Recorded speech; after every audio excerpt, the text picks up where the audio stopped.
was rolling as they rattled off 4 early runs. But the O's, who are in the midst of a pennant race, rallied, taking the lead. Then in a dramatic 9th inning, newcomer Danny Valencia evened up the score with a 2-out RBI single. But superstar Manny Machado ended it with a blast to left in the 13th inning. Tonight, Chris Bassitt gets the ball. He's going to look to even up the series. Bassitt is also going to look to repeat his performance from last week when he dominated the Orioles at the Coliseum. It's game 2 of 4. A's Orioles next.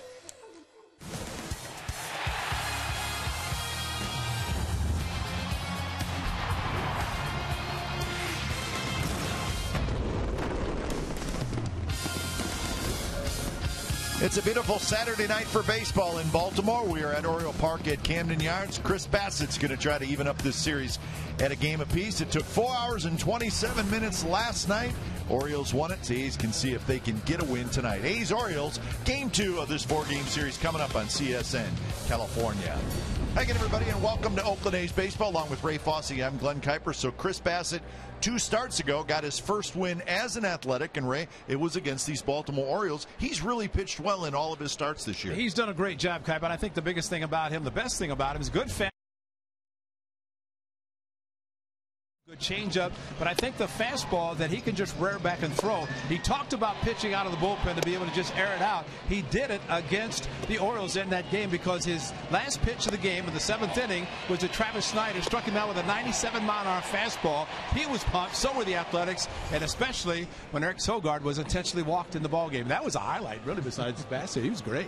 So Manny Machado, he was the hero last night. Quite a player. He's got 25 home runs now this year. And Ray, I think what makes him so dangerous in this Orioles lineup, he bats first. How about that? And it happened last night. The lineup turns over, and he ends up winning the game. Well, as Buck Showalter's manager said, he can do it all with the glove. He's a Gold Glove third baseman. He can make them deep in the hole. Very strong arm. He can charge the ball bare hand as he did last night. And then swinging the bat, as Buck Showalter says, why not put one of my best hitters in the leadoff spot? He might get an extra at bat. Well, last night he did as he ended the game. But you're looking at a superstar at 23. He knows how to play the game. He's very young. He's going to be an Oriole, maybe like Brooks Robinson his whole career, because he can play. All right, so the Orioles will send the right-hander Miguel Gonzalez to the mound.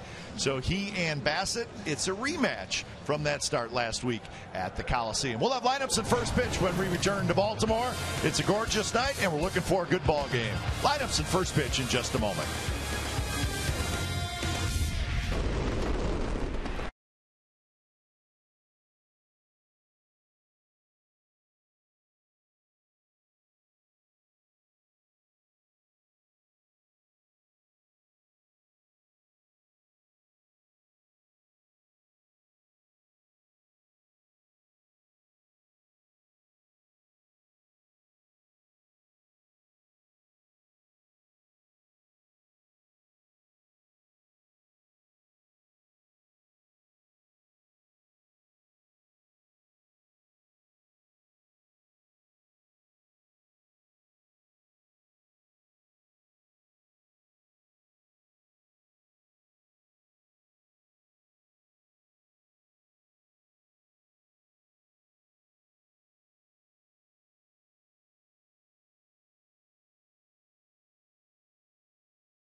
As you can see, a big crowd tonight at Camden Yards. J.J. Hardy jersey giveaway.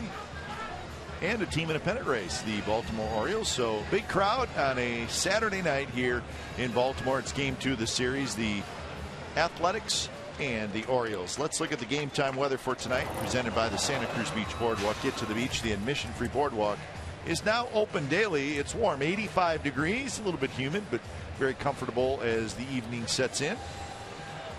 And the Orioles have taken the field wearing the orange tops tonight.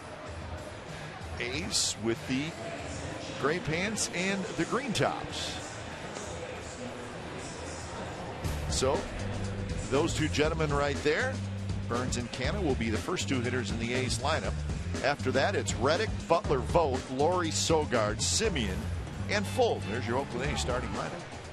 And Gonzalez pitched well against the Athletics early in the game, but ended up giving up 4 runs in the contest at the Coliseum, a game in which Chris Bassett did pitch. And 5 1/3, 5 hits, 4 runs did Miguel Gonzalez, but not really overpowering. He will throw an assortment of pitches, and including a split finger fastball.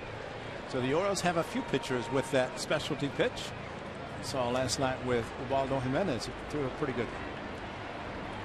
So Gonzalez kicks, and the first pitch of the game is fouled straight back to the screen by Billy Burns.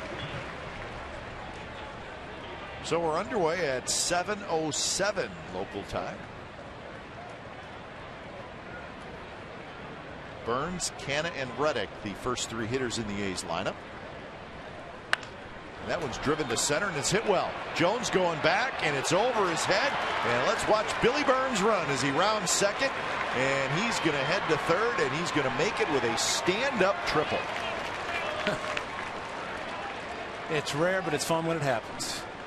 Rare for the outfield to play shot on the ball to be hit over their heads, and Jones Gold Glove center fielder, but Miguel Gonzalez gave Billy Burns a fastball up. He drove it. See how shallow Jones was playing, and the ball just kept carrying, and the ball will carry here.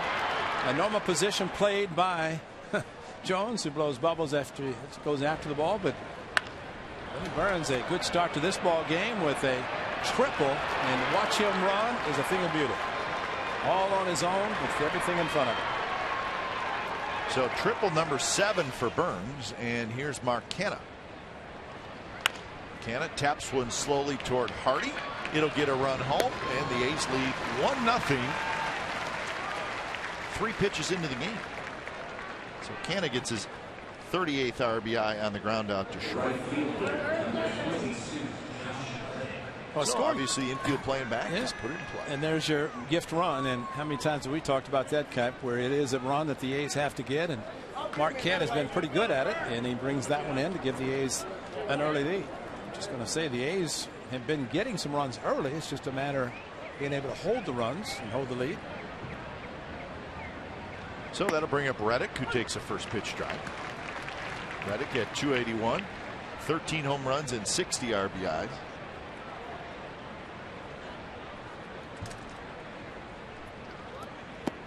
There's that curveball that drops low.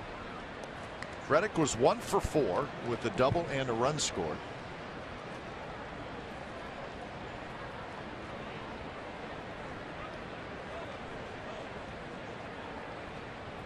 Clevenger, the catcher, sets up inside, and that one spins inside.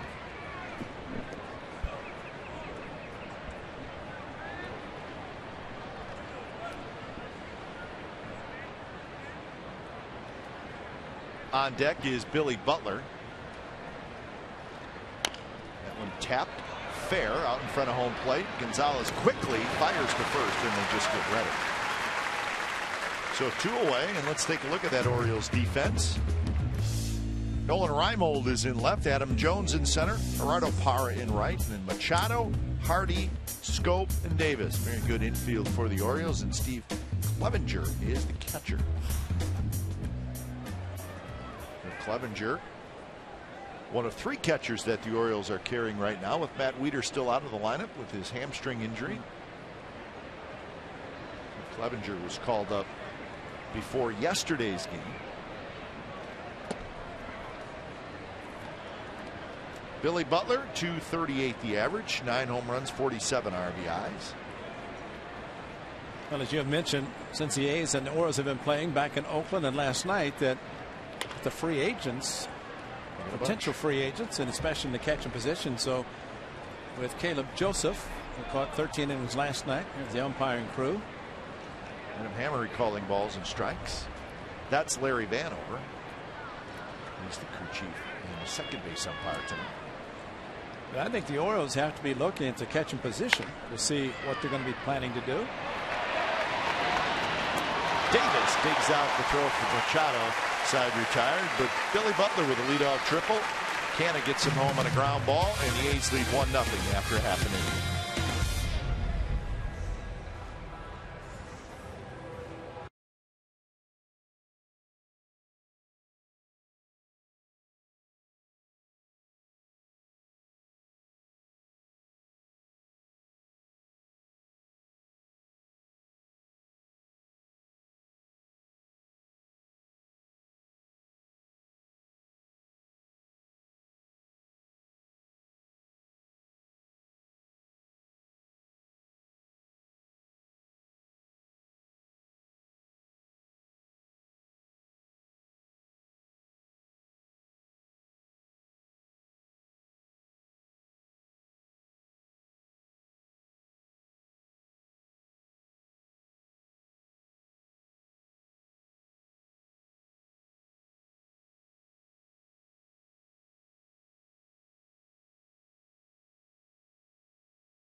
Orioles, bottom of the first.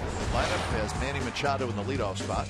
And then Gerardo Parra, Adam Jones, Chris Davis, lots of power there. Jonathan Scope, Steve Clevenger, J.J. Hardy. The DH is Henry Urrutia. And in left field is Nolan Raimo. Chris Bassitt in the normal rotation and trying to pick up his second win. The first against these Orioles at the Coliseum. Pitched very well.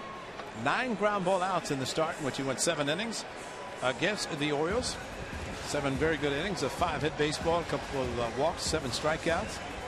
104 pitches for Chris Bassitt, and kind of put himself in the rotation. Very versatile. He could pitch out of the bullpen, which he did at the beginning of the season. 5 appearances, but he's pitched in the rotation since then.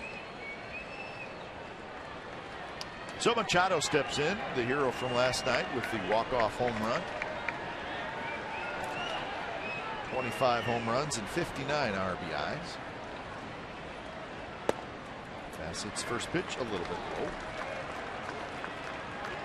Machado, it was his second career walk-off home run last night. He did it to the Angels last year in July. Well, he got a pretty good changeup to hit, or from a hitter standpoint, a good changeup. It's against Aaron Brooks.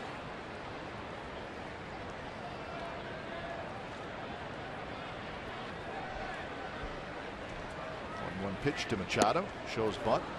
Ball breaks off the plate, 2-1. Parra to follow, and then Jones here in the first inning.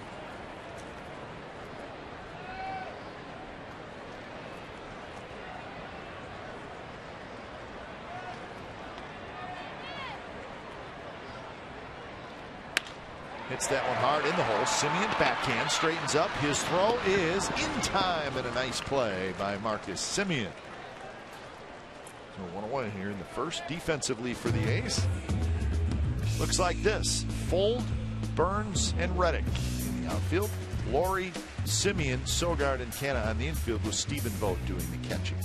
Well, a very nice play by Marcus Semien. Watch how he backhands the ball and then sets himself. A little crow hop and then a very strong throw across the diamond. That's a good strong arm and accurate throw.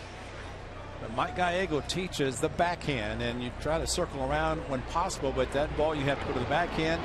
use the good hands with the glove, set yourself, and make the strong throw, and he did everything perfectly. First pitch to Parra is way inside. And if you're a ground ball pitcher, as Bassett can be, infielders know they're going to be busy. You make those plays, and Bassett then can pitch his normal game.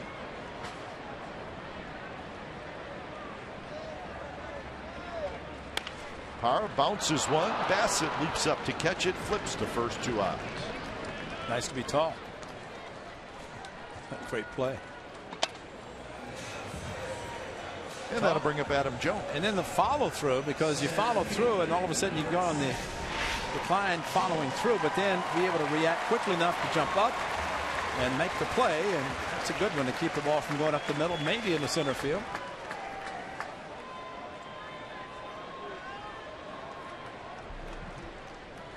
Jones hitting .282. 20 homers, 60 RBIs. You think he plays the game relaxed? If he goes after a fly ball and blows bubbles, yeah, I think that's a way of kind of knowing that got it under control. Everything is under control. Exactly. He's got to be careful, though. Otherwise, we're going to put him in the pace of game violator group, which we have that list, you know, and we don't reveal that list to anybody, but we do have a list. And that is off the glove of Laurie and rolls into foul territory, and Jones is going to have a hit.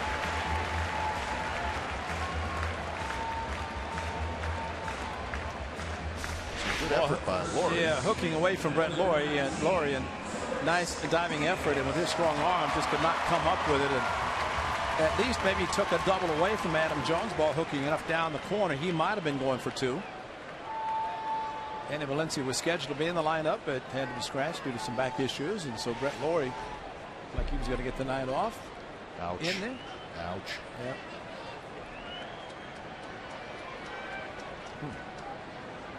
Now that he's got a scratched up elbow, and you may, oh, that's not a big deal, and in the big picture it's not, but what happens with those is as soon as it starts to heal, well, then you do it again. Oh, yeah. And then it rips open again, and you end up having it for about 4 months.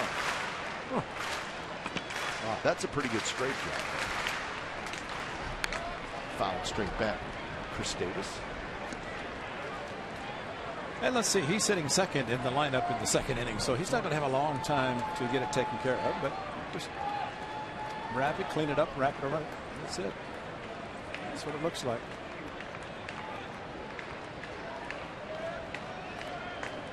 Jones jumps off. Easy. And a high fastball from Bassett. Davis strikes out. Side retired. Hitting a runner left. And we're through 1 at Camden Yards. A's 1. Orioles nothing.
today.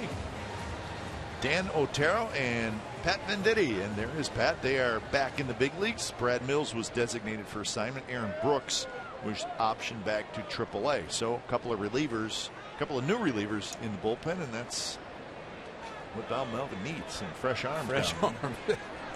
After last night, some fresh arms. And last night, the A's bullpen, 7 1/3 innings and 123 pitches. And everybody pitched except Felix Dubron. He pitched threw nearly 100 pitches in Toronto in one game.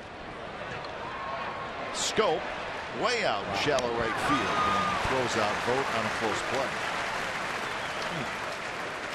So last night took its toll on the A's bullpen, and unfortunately the A's lost the game.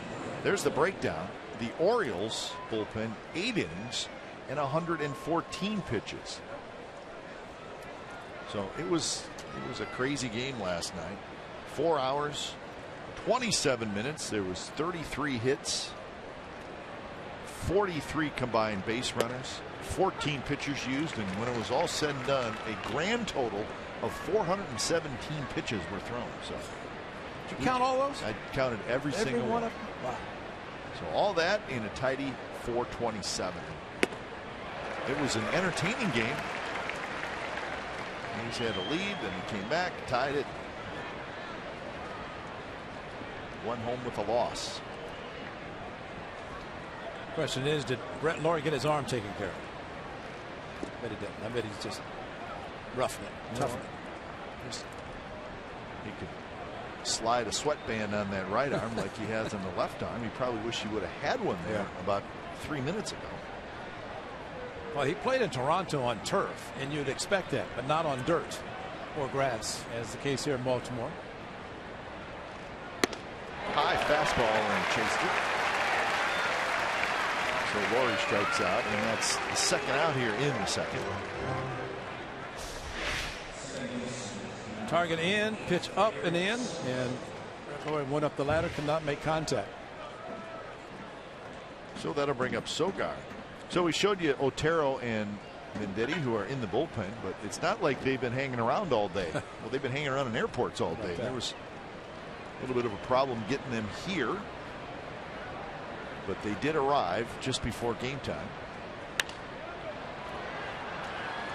And normally they would be here probably at noon, at least, coming in. If not, well, I guess they were supposed to leave early this morning. Hey, Mickey Morbido, director of team travel for the A's, probably the MVP. Consider that he's almost a daily chore of moving players around.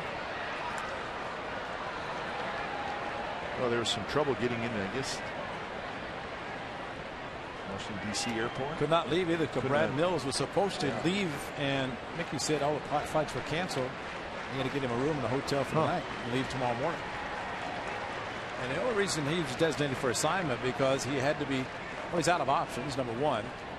And whenever he arrived last night, somebody had to be taken off the roster to put him on the 40-man roster, and then in order to send him out, designated for assignment. So it's kind of a complicated, whereas Aaron Brooks had options, so he was optioned to AAA.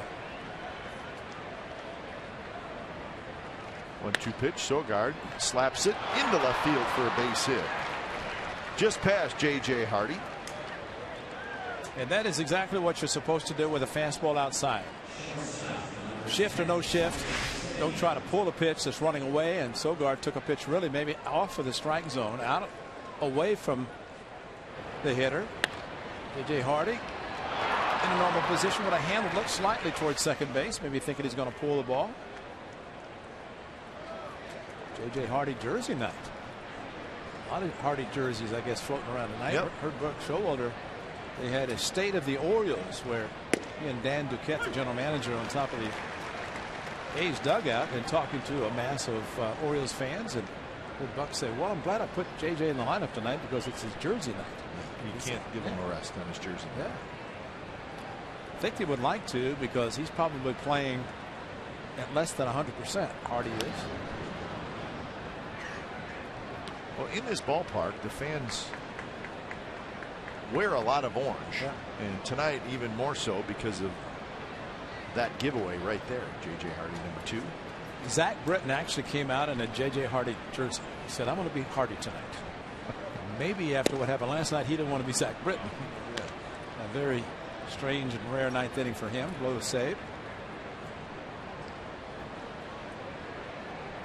I did ask Caleb Joseph, the catcher, and Marcus Semien hit the ball, topped it off the plate in the 9th inning. I said, would it have gone foul? And he said the spin, it looked like it probably was not. He said, but before I knew it, could say anything. He was catching the ball and trying to throw it out. High in the air, medium deep left center, but plenty of room for Jones. Semien is retired, and so are the A's. Bottom of the 2nd coming up. It'll be Scope, Clevenger, and Hardy. 1-0 A's.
Is brought to you by Real Strong Redwood. Why Redwood? Visit realstrongredwood.com.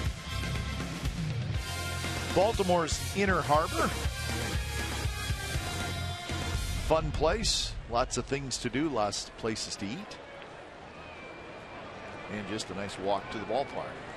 Bottom of the 2nd inning. Jonathan Scope to lead it off.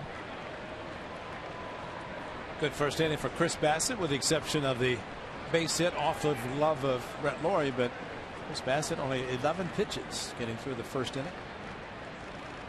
First pitch popped up into the seats.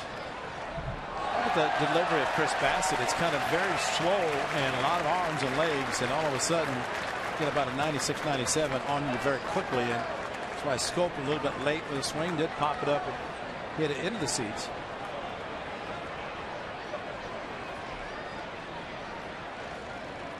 And that one hit Scope. So it was a breaking ball that just stayed inside and just kept following Scope.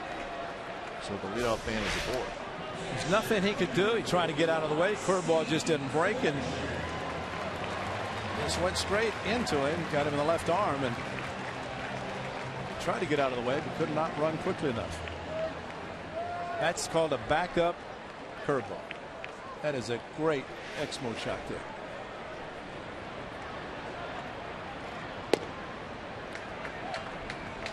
Definition of a backup curveball. A curveball not doing what it's supposed to do. Going in the wrong direction. So here's Clevenger.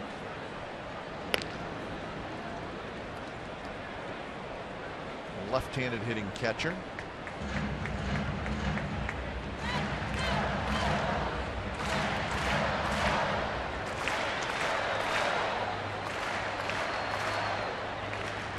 Clevenger checks his swing. Clevenger was on the Orioles opening day roster, but then went on the disabled list, hurt his thumb in late April. came back and got back, went to the minor leagues, played 75 games in AAA, and now back in the big leagues. Pops this one 5. You know, Ray, we were talking about last night's game, and Bob Melvin said today after or before his game, as he was meeting with the media, that his next pitcher last night was going to be Ike Davis. And you kind of threw that out there as a possibility. And Ike Davis was actually warming up in the batting cages down underneath. And Davis was in the game as the DH at that point. Yeah. Which would have been perfect because the DH is there for the pitcher. Yep. So if a pitcher goes in, he can stay as the DH. Yes. And we've seen Ike Davis, and he's a legitimate. He could go out there and get people out. He pitched in college, so when he pitched down Anaheim, it was natural for him.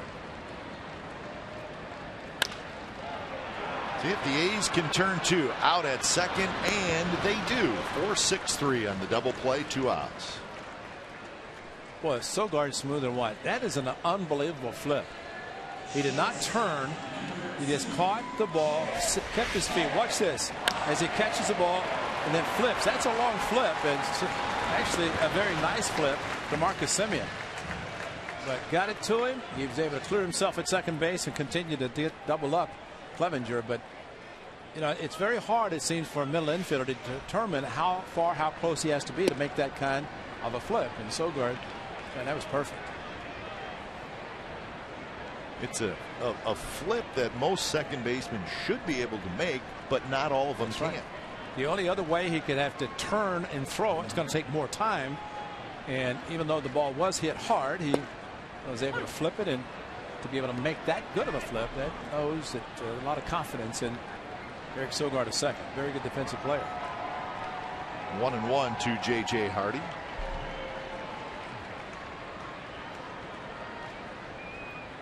And if the second baseman's going to kind of shovel the ball underhand to the shortstop, he almost has to be moving towards second base. Exactly. If he's going away from it, obviously he can't do it.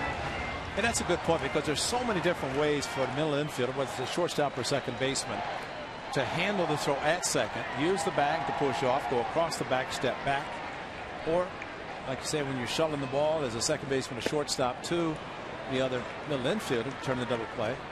And they work at it. I mean, it's a lot of work during batting practice, ground balls, and working on turning double plays. And that's the familiarity part that we've talked about all season with these two up the middle. Semien scoops, throws in time, side retired. So the double play helps Chris Bassitt. Nicely turned by the middle infielder Sogard and Semien. 1-0 A's after 2.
One nothing. It'll be Fold, Burns, and Canna.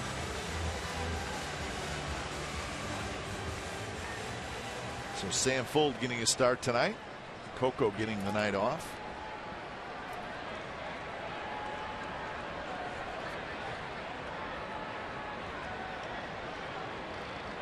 Sam Fuld in a tough stretch right now. He's 0 for his last 18. That's probably laid down a perfect sacrifice bunt last night, and Bob Melvin knows those numbers and knows also that it was a situation, a pretty good hitter to plate who could get a sacrifice down.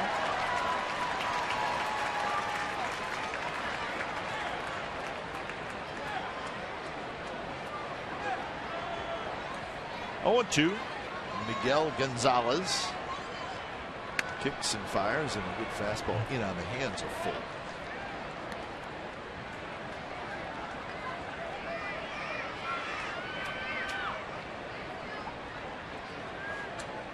Outfield shallow, and we say that a lot with the Orioles.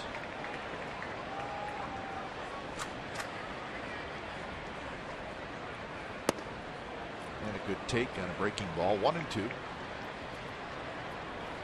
Well, with the outfielders playing so shallow, and as you mentioned, the Orioles are doing that, especially with Burns, and now same with Sam Fuld hitting ninth. But you figure ball in front, they may rob a single, but it's over their head like it was with Burns. That's extra bases. Yep. In the case of Burns, with this speed, it's a triple.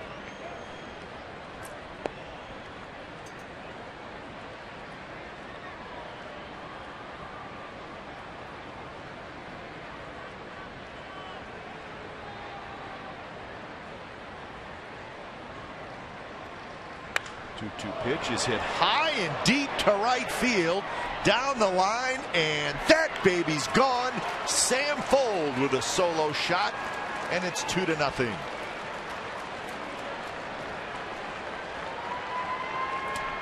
It was plenty deep, just a matter of whether it was going to stay fair, and it did.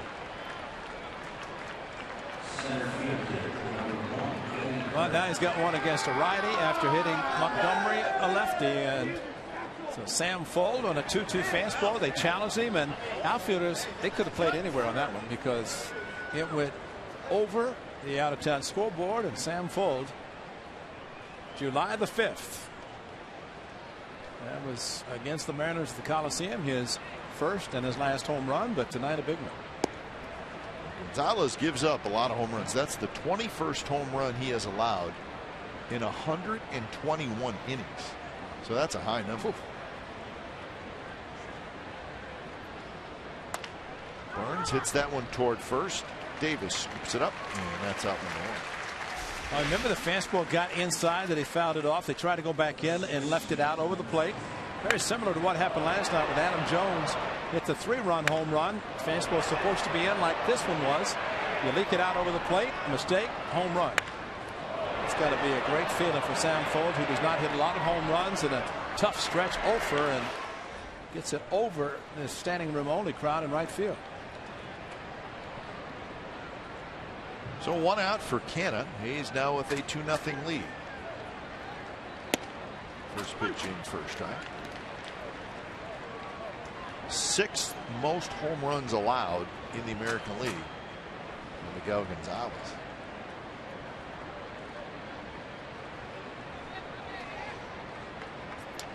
One consolation, it was a solo. That's the only consolation. When you hit a lot, give up a lot of home runs, you just hope that you don't have a lot of runners on base when you do it. Gonzalez gave up 25 home runs last year in 159 innings, so that's a high amount. He's not overpowering.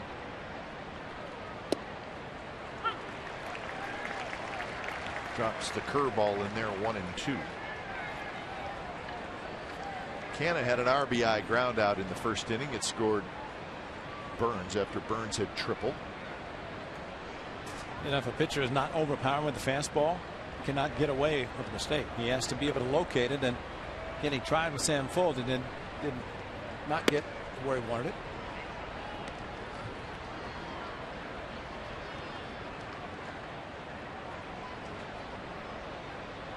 Reddick to follow here in the third.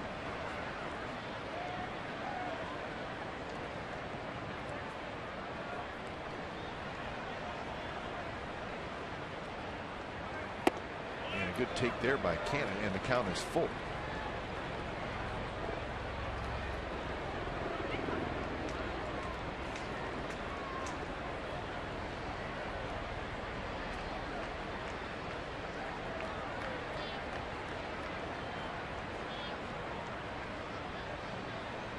So Cannon's ready.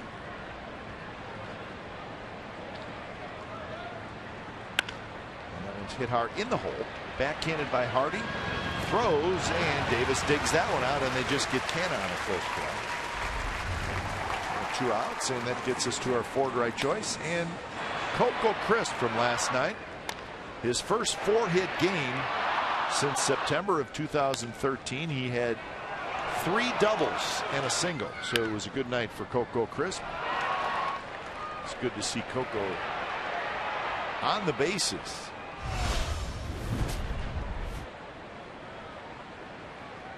Coco should be back in there tomorrow. Good numbers against the Orioles this year.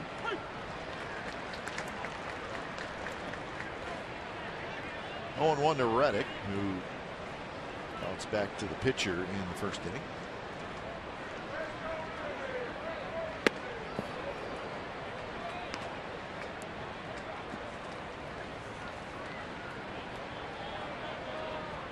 So Reddick now 1 for 5 in the series.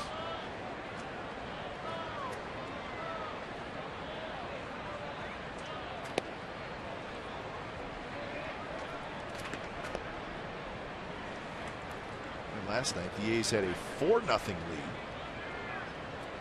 going to the bottom of the 5th inning.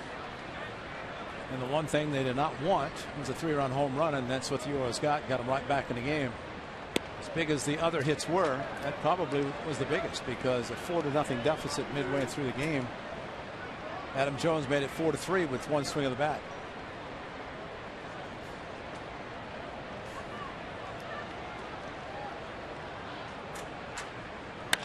Reddick drives this one left center. That's hit well. Rondon and Jones going back, and that baby's gone. Left center field for Reddick, and it's 3-0. How about that, Oppo? That's amazing.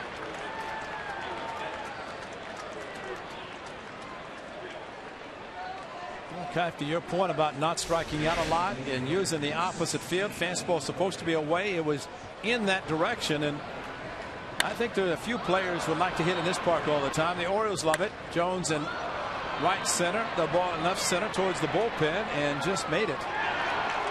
Josh Reddick, his second in the post All-Star era. It's a nice swing. So a couple of solo home runs for the A's here in the 3rd to give them a 3-0 lead.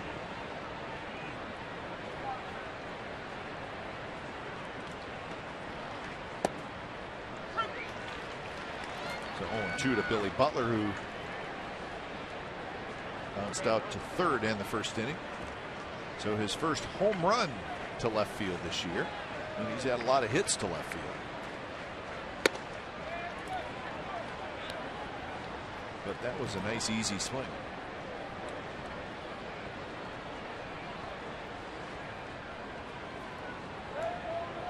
1-2 pitch is hit fair down the right field line off the end of the bat. Parra picks it up. Billy Butler's going to try for 2. Parra's throw is there. He's out. Parra's got a terrific arm, and he made a great throw. So Billy Butler thrown out trying to stretch a single into a double. They're going to take a look at it. At least the A's are going to check. Mike Eldreddy on the phone with Adam Roden, and he just said out. He said out. And it was close, but I think he was out. So the A's get 2 on the home runs by Fold, solo shot, and Reddick, solo shot. So 3-0 as we go to the bottom of the 3rd.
with his second home run of the year. Reddick with his 14th home run of the year. So another early lead for the A's. Try to hold on to it tonight. Chris Bassitt will face bottom part of the order.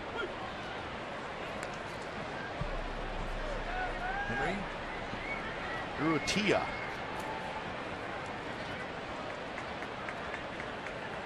Urrutia from Cuba, just called up to the big leagues. Getting a chance to DH tonight.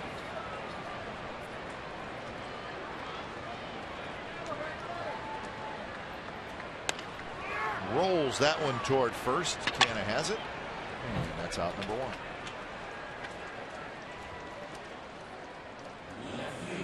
Chris Bassitt, lowest ERA in the American League since June 30th.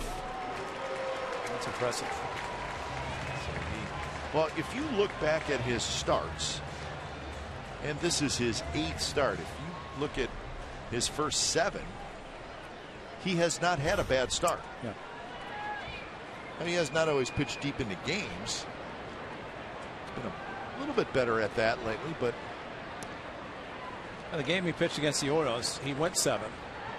And that's when Stephen Vogt went out to him, and as Chris Bassitt told us in the postgame that night, that he gave all the credit to Stephen Vogt. And unbeknownst to us, he felt he did not have anything, and Stephen Vogt got him through the game. Said Fegley was more familiar with him, having caught him in Chicago in the minor leagues. Vogt knew, but Stephen went out to him in that last batter he faced, Travis Snyder, and he said, "This is your last batter. Don't hold anything back." And you throw a 97 in your 104th pitch. That's saying something about what you have left in the tank. And now 3-0.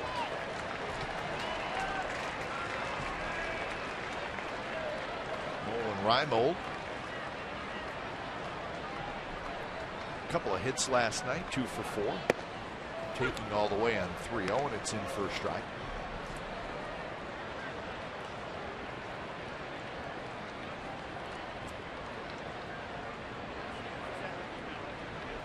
And that one runs inside, and it's a 1-out walk. Now to the top of the order in the power hitters. Ball's actually running too much. The right-handers against Chris Davis, he threw the same pitch and struck him out. But the right-handers, the ball's running in, and unless the hitters swing at it, which they'll break the bat if they do, they'll take it and it's off the plate. Machado hit a ground ball to short in the first inning.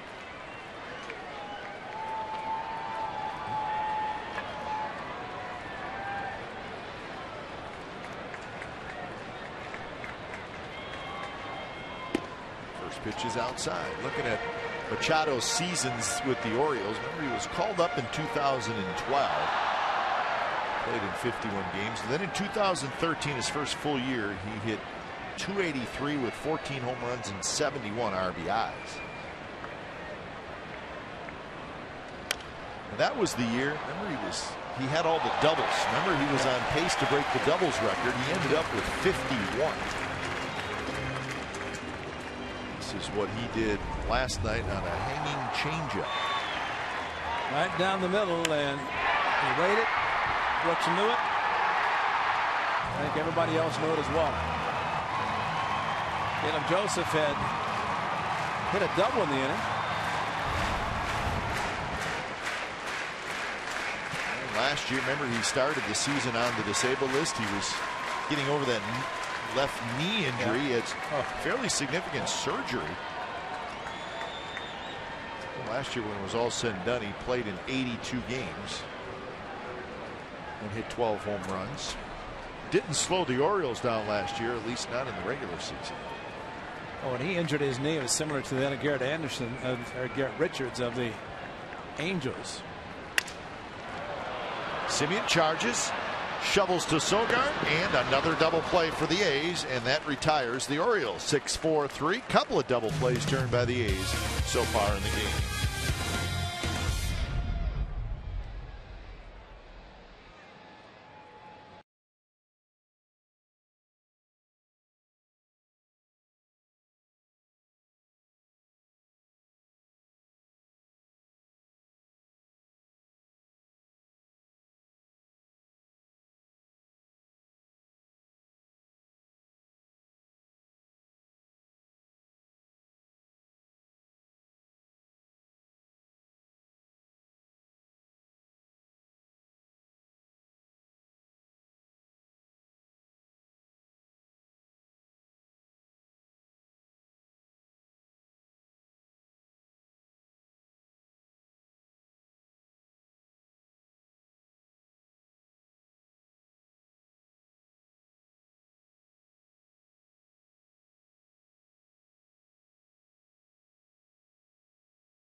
Use hashtag CSNCA DataStrongFan, and you just might see yourself in an upcoming broadcast. It's all brought to you by T-Mobile.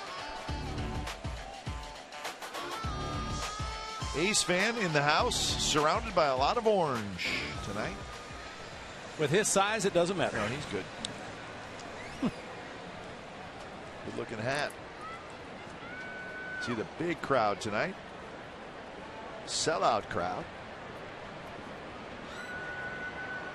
With the A's leading 3-0, keeping the big crowd quiet as Stephen Vogt leads things off in the 4th inning.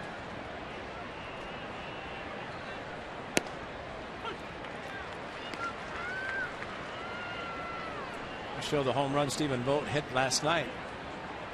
And to be honest, I thought it was a two-seamer. Stephen said it was a changeup that did not do anything, just stayed right about thigh high. And the grip from Jimenez just did not look like that, but hitters will know. And Stephen Vogt got out in front, pulled it over the out-of-town scoreboard. 1-1 to Vogt. Swing and a miss and a pitch in on the hand. This is what he did last night, and this is a changeup that Jimenez threw that not exactly where he wanted it. Only wanted to bounce it.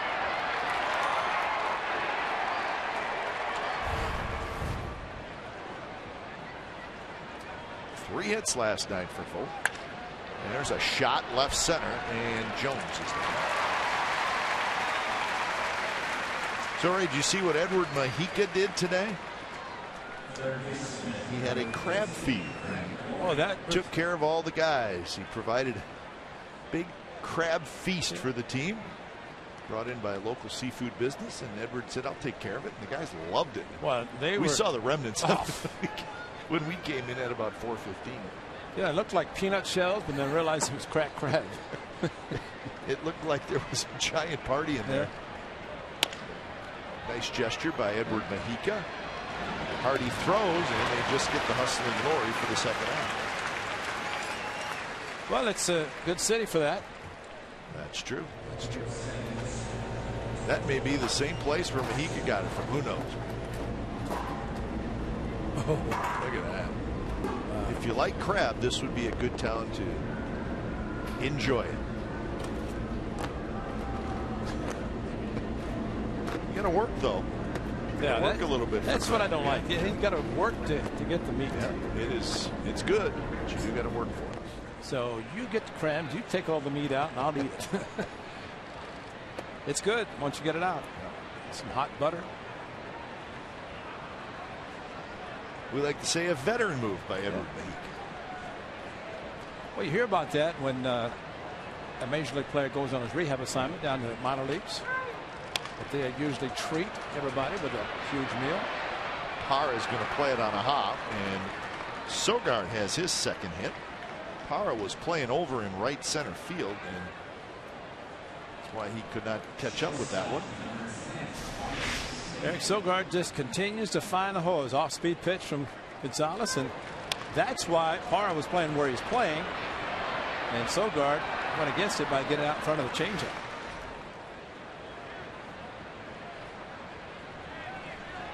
So the 2-out hit, 6 hits now for the A's, just 1 hit for the Orioles, and here's Simeon. Fastball inside. A's with a run in the first, and then 2 in the third on solo home runs by Fold and Reddick.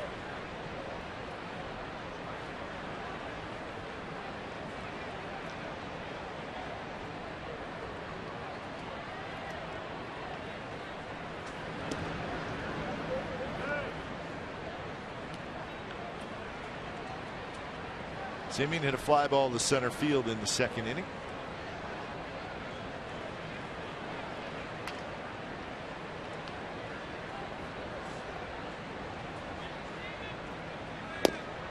Good pitch there. Looked like a slider. Slider cutter. He's got both. Slider's a little bit bigger. That had a little bit bigger break on it.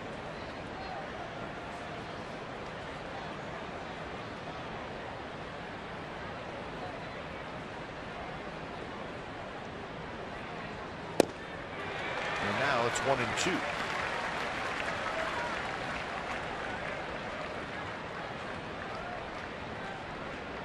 Just 1 strikeout so far for Gonzalez, he has not walked anybody.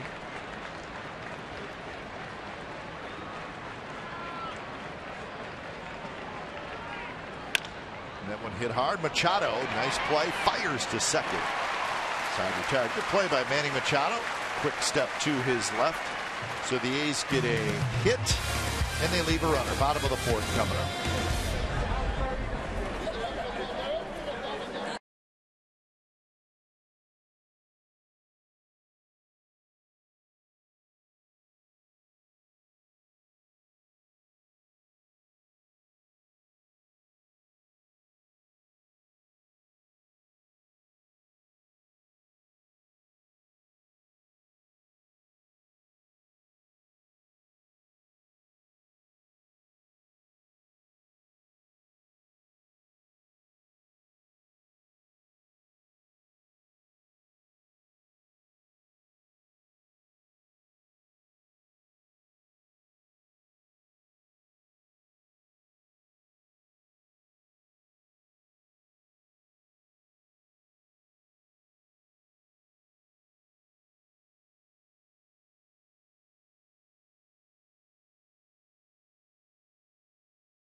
Eric will be signing autographs at the Xfinity store at 31055 Courthouse Drive.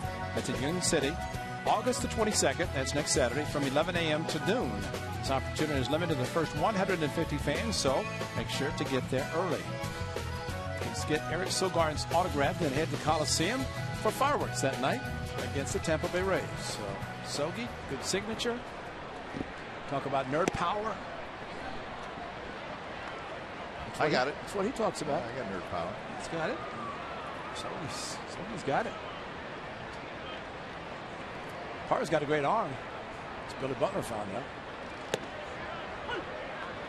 When the Orioles got Parra, he was 4th in the National League in hitting. He has not gotten rolling yet here in Baltimore.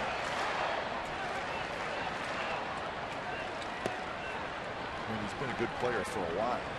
He was hitting .328 when acquired from the Milwaukee Brewers.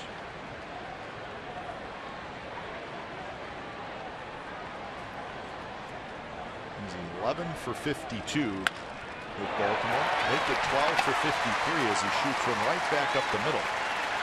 So a leadoff single for Parra. One of those many free agents that you mentioned earlier, right? Well, Bassett in the first 3 innings, 8 ground ball outs, 2 double plays, and so he'll try to do it again after ball just eluded his glove, and he looked in the glove thinking, why didn't it stay in there? Hit very hard, finished, never got in the glove. Right underneath it. And blame the glove. It's a hard hit ball. Always scary when you see him back up the middle. Strikeout of Davis in the first. Other than that, ground ball out. So looking for another double play. First pitch to Jones, way outside. Jones homered last night. It got the Orioles back in the game. Well, just a mislocated fastball and a 3-run shot. I'm Melvin talking about the Parra hit batter that the lefty on lefty hit him and brought Jones up. Broken bat, Simeon grabs it. So 1 out here in the 4th inning. Chris Davis will hit.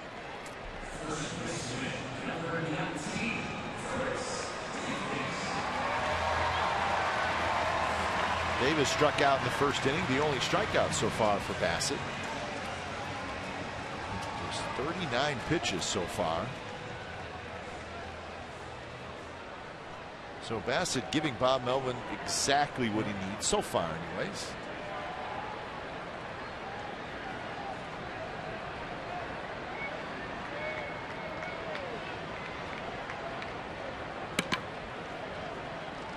First pitch is up and away. Davis, one of those free agents at the end of the year. Davis and Wieters are the two big names for the Orioles. There's other guys as well. Darren O'Day, Wei-Yin Chen. In fact, there's well over $50 million coming off the books for the Orioles, which is always a good thing. There's two parts to that, though. How do you spend that money, or do you? How important are the guys you're losing? And in the Orioles' case, they're very important. Wieters and Davis, the big names. Well, this is what he did last night on a slider from Fernando Abad, and it was Utah Street bound. That made it a 2-run deficit for the Athletics. This ball hit and bounced up off the warehouse, way deep in right field, and a bit of a softer type slider that Fernando Abad said he was not going to do anymore to lefties because of things like that.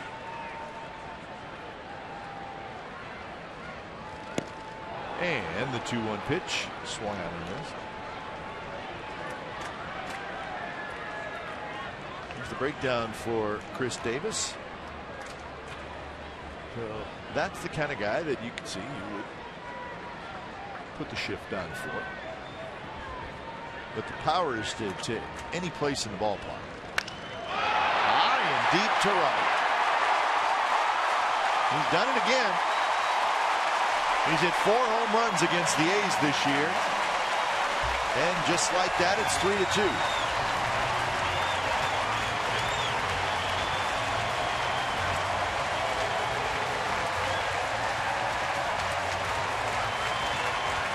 Well, his home runs are just like they're shot out of a cannon. Well, when they're hit so hard and so automatic, just watch him at the plate. He doesn't move except to watch. He knew it was gone. Fastball from Bassett, and I mean, really, it's center cut. I don't know. See them both set up towards the middle or the inside part of the plate, but he just stayed away from him his first at bat and blew him away with fastballs, and actually 3 fastballs, and that was it. So 33 home runs now for Chris Davis. Most he's hit in the season is 53. And that one moving way inside, but Scope swung at it.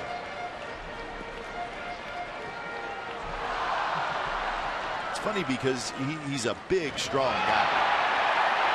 But the swing, it's a nice smooth swing. Yeah.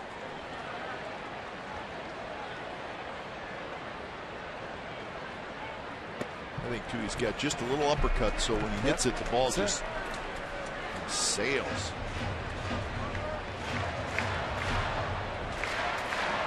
I got 87 RBIs. How would you like to be hitting behind him as Scope is, and he's trying to duplicate what he swings harder, does not get the same results. And that one fouled at the plate. Both picked it up, and it's called a foul ball by Adam Hammery.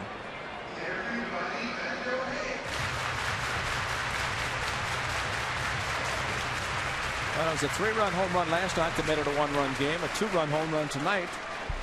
That makes it the same 1-run game.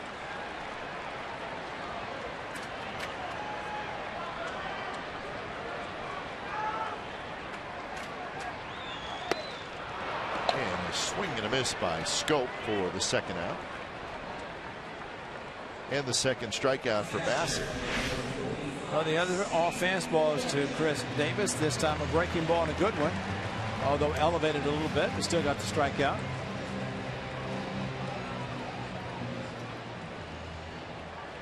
I think, Ray, the ability for a team to hit home runs, and in the Orioles' case, a lot of home runs, I think it helps them the most getting them back in games.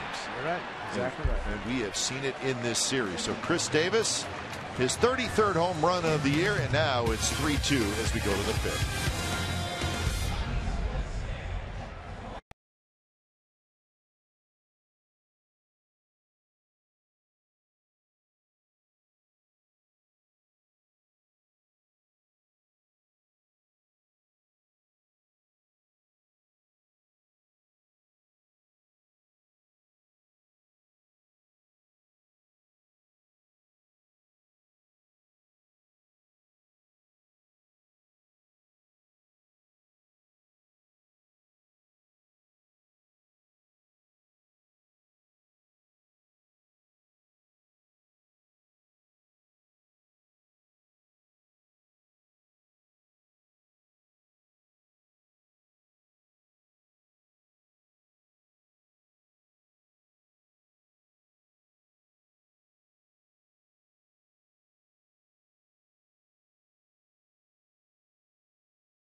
By Sonoma Raceway, all roads lead to the wine country for the Verizon IndyCar Series season finale, August 28th through the 30th at Sonoma Raceway. Visit racesonoma.com for tickets.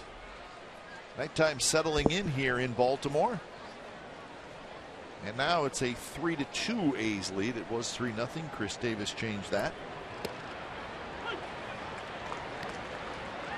Full Burns and Canna. Yeah, he's hit 2 solo home runs equaling their 2. Chris Davis hit a 2-run home run. There's the 2 that he got back, and just the Burns triple leading off the game. Sam Fogg, just as he did in his first at bat, behind 0-2, worked the count to 2-2, got a fastball, and hit his second home run of the season.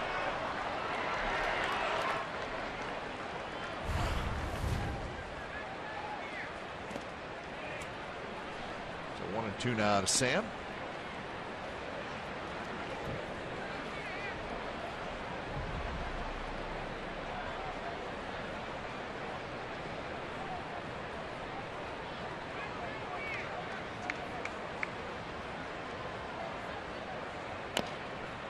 Tapped, foul. Clevenger picks it up, but he's in foul territory. Astros and the Tigers are scoreless in the 4th inning. Verlander and McHugh battling there in Houston. Astros 2.5 game lead over the Angels. Astros won last night, Angels lost, so it's a good night for Houston. Now, Cap, you're looking at that out-of-town scoreboard. I didn't notice it last year, but that is a smaller scoreboard this year than last year. Now, really? we haven't been told by our great people up here, but that is smaller because they only show the American and then they flip to the national. They used to have. So how much shorter is it, John? Huh. It is shorter. I mean, yes, the people standing above. I don't know that the people used to stand above it, but it is shorter. And see, the fans are standing above, and it used to be higher, and you had to hit it higher over that for a home run. So they have shortened it as something here in the stadium. Cut 10 feet off the top. Thank you, Delaire. That's a noticeable difference. 10 feet. Wow. But I noticed it was shorter than what we had seen in the past. And 10 feet, well, you could just imagine. Because people were not able to stand behind or above the scoreboard. I don't remember that. That's good Camden Yards knowledge by you. Well, I just, I did not just something notice you that. noticed, Huh. But I do remember that the fans, well, you couldn't have the fans up higher, but it was extended up higher if it's 10 feet. That's right. You could not. You could stand behind it, above it, like the fans are there. You would, if you were standing there, you would only be able to see the people from like their chest up. Right. Yeah. Right. And now you can see their whole body as they stand. So there was. You're right. That's a good call. And if you weren't tall enough, then you were out of luck. If you were a kid, you were out of luck. Yeah, if you got standing room over, you had to get over farther, closer to Boog's Barbecue and billowing smoke. So I would think, considering it's been lowered 10 feet, that the home runs just over that, there must be like a ledge that we have at the Coliseum, the out-of-town scoreboards, that makes it a little bit more inviting. Chris Davis does not need help, so I don't know why they wouldn't do it for him specifically, but maybe for other left-handers. There's your ledge. Yeah, there it is. So I guess anything up above that on that ledge, like at the Coliseum, would be a home run. Surprised there's not a yellow line. Usually they put a yellow line that the ball has to go over. That's why they have the replays, challenges, years, home run balls. 1-2 pitch to Burns in the dirt. Yeah, the A's should have brought their possum so that the Orioles, who were at the Coliseum, he's good right where he's in the bullpens at the Coliseum, you can see the possum of the Orioles players and relief pitchers running from it. He's good. He was caught. Yes, he was. And a walk. So the speedy Burns is on with a 1-out walk. Walking Billy Burns for a pitcher is like walking a pitcher. Yeah, patient at bat by Burns. It's the 21st time he has walked this year. Well, just think, and we have marveled at his speed and his rookie season, everything he has done with his bat and with his speed. And he's just going to get better and better. And when he does and draws walks like he just did, that the great Ricky Henderson, who he talks to a lot, it's like a double and maybe a triple, because he can steal second, maybe steal third. And so everything that's happened to Billy Burns so far in this season is in his first one, and he's had a great rookie season, and he's just going to get better and better. He's got 23 steals, looking for number 24.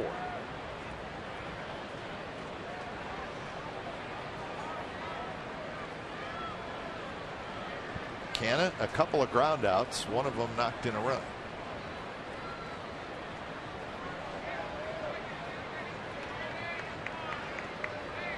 He's leaning, not going, and Canna takes a bit inside.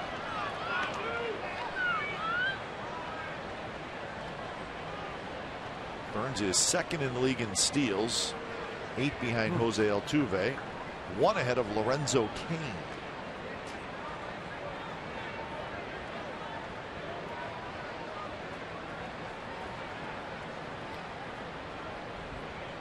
He did not steal a base in last night's game.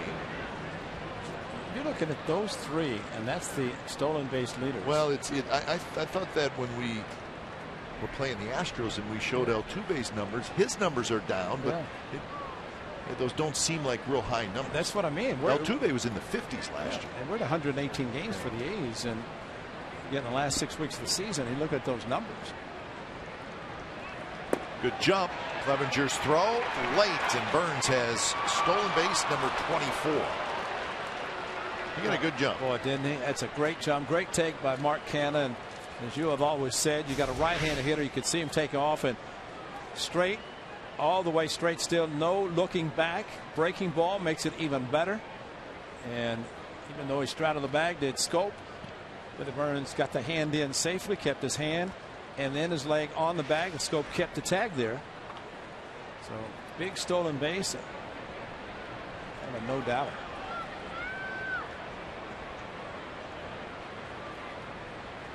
So RBI chance for Canna. He rips one fouled on the left field line.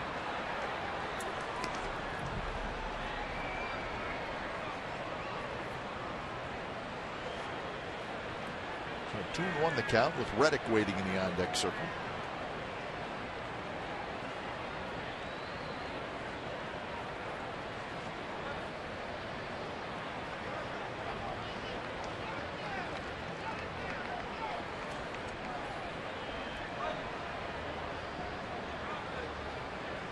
Scope trying to keep Burns close.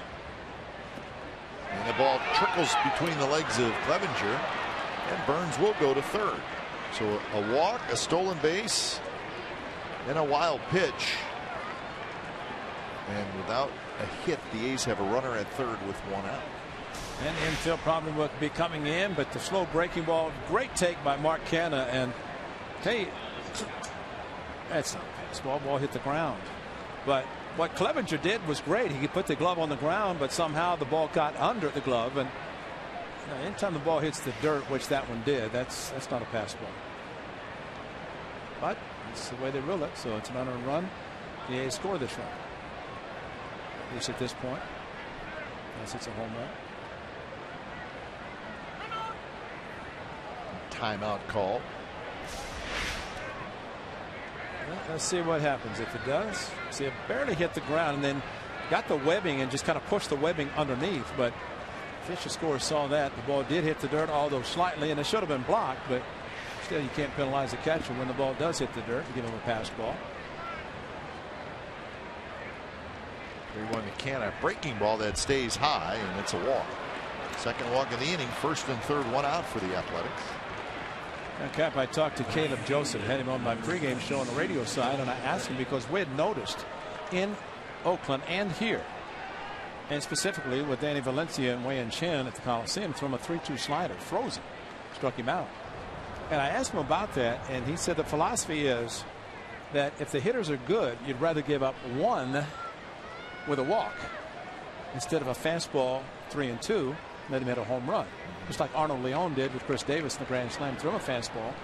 And we talked about that. If you throw him a changeup, maybe you're walking, but you only give up one versus four. So that really answers your question about when facing the Orioles, they don't give in. That's right. And that's exactly what Caleb Joseph said. And he'd been behind the plate doing that. And it shows confidence in the pitcher that you throw off speed. You're going to fool hitters more times than not. And the A's have been fooled a few times. Reddick got jammed a little bit, fouled it back. 1-1 the count. So the A's need to pick up a run here at least. After the Orioles got the Davis home run in the bottom of the fourth inning.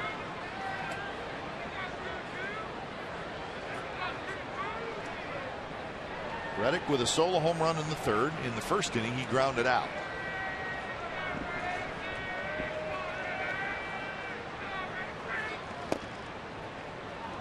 Drops down and away. Great fastball outside left center with the home run. He's running hard, thinking maybe he didn't get enough, so we're going for extra bases, shut it down and trot it. His 2 home runs against lefties, and maybe the omen for the Athletics, his last one came against Brett Anderson in Los Angeles, and the A's won that game. So maybe his home run tonight, the first since then, and help the A's win this one. Well, this may sound strange, Ray, but I wonder if he's not pitching around Reddick a little bit. He did Canha to set up a double play, and he could be doing the same thing with Billy Butler, who is a double play candidate. That's a great point.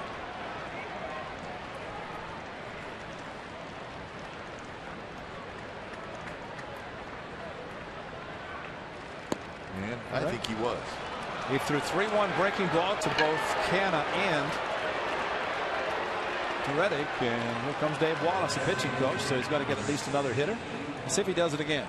Runs out, glasses on top, rubs his eyes. Let's see.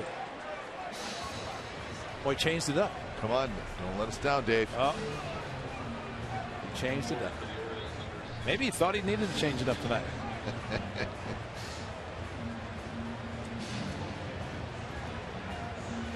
3 consecutive walks. Billy Butler either has to squib one past Chris Davis at first like he did in his first at bat, even though he was thrown out at second, but that would play a couple of runs. But get the ball in the air. Definitely don't hit a ball on the ground. So there are your runners, Burns, Canha, and Reddick. See, I thought Canha with Burns at third. Canha 3-1. They didn't give in to him, maybe to set up a double play opportunity, and even more so now.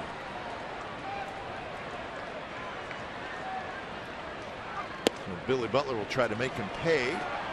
for that strategy of saying, hey, we think we can get Butler hit into a double play.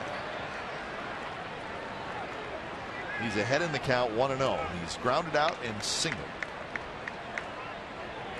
2 for 4 in the series with a walk. And he hits it to Machado, who scoops it out at second. Double clutch at second base, and the throw is still in time. Scope had a little trouble getting it out.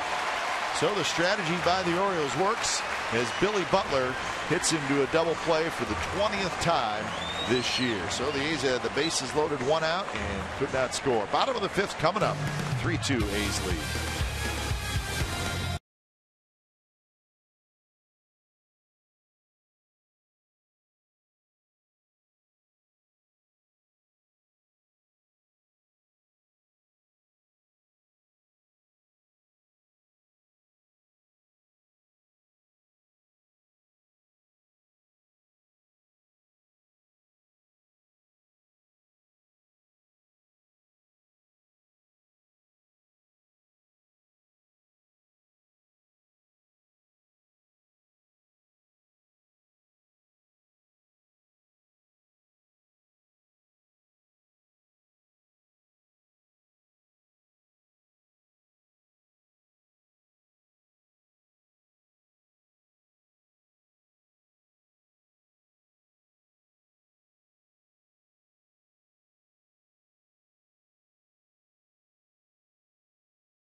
You did not want to have happen for the A's happen.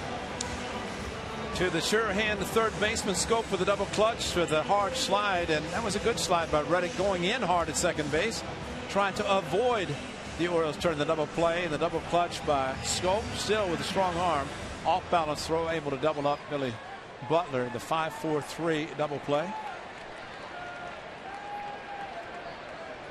So bottom of the 5th, it'll be Hardy, Urrutia, Reimold. Bottom 3 in the order. Another tight game, 3-2. Just told that Trevor Plouffe has hit into 22 double plays. Trevor Plouffe. He would not have been the guy no. that I would have thought is leading the league. That was just the 53rd pitch thrown by Chris Bassett. So pitch count, don't worry about that. But fastball, the 2-run home run. That's something to be concerned about. In fact, one of the things about the Orioles, they're so good defensively. And you just, even the throw by Manny Machado was perfect at second base. Scope, give Reddick a lot of credit going in hard to second base, knowing that he had a big lead off first base and was going to be able to go hard into second to try to avoid having his teammate doubled up. And this is protecting this target outside, and the fastball running in if you almost got hit in the chest.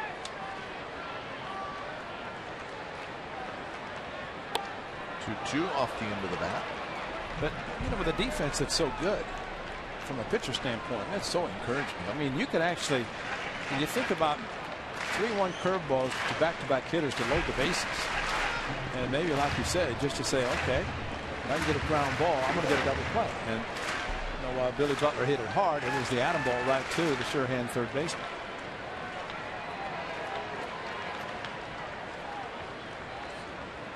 Pitch number 57 coming up for Bassett. And it's lying down the right field line into the seats. Just thinking about, we showed Buck Showalter, the manager, and you know, we've talked about the very tough Eastern Division of the American League. Showalter said that if you play in the Eastern Division of the American League, and you cannot turn a double play on a ground ball, you're not going to win games. Interesting. And that's exactly what happened. Can't give away outs. Exactly. Because it's such a, I think it's just a hitter-friendly division. Good curve, and Hardy strikes out. So 3 strikeouts for Bassett.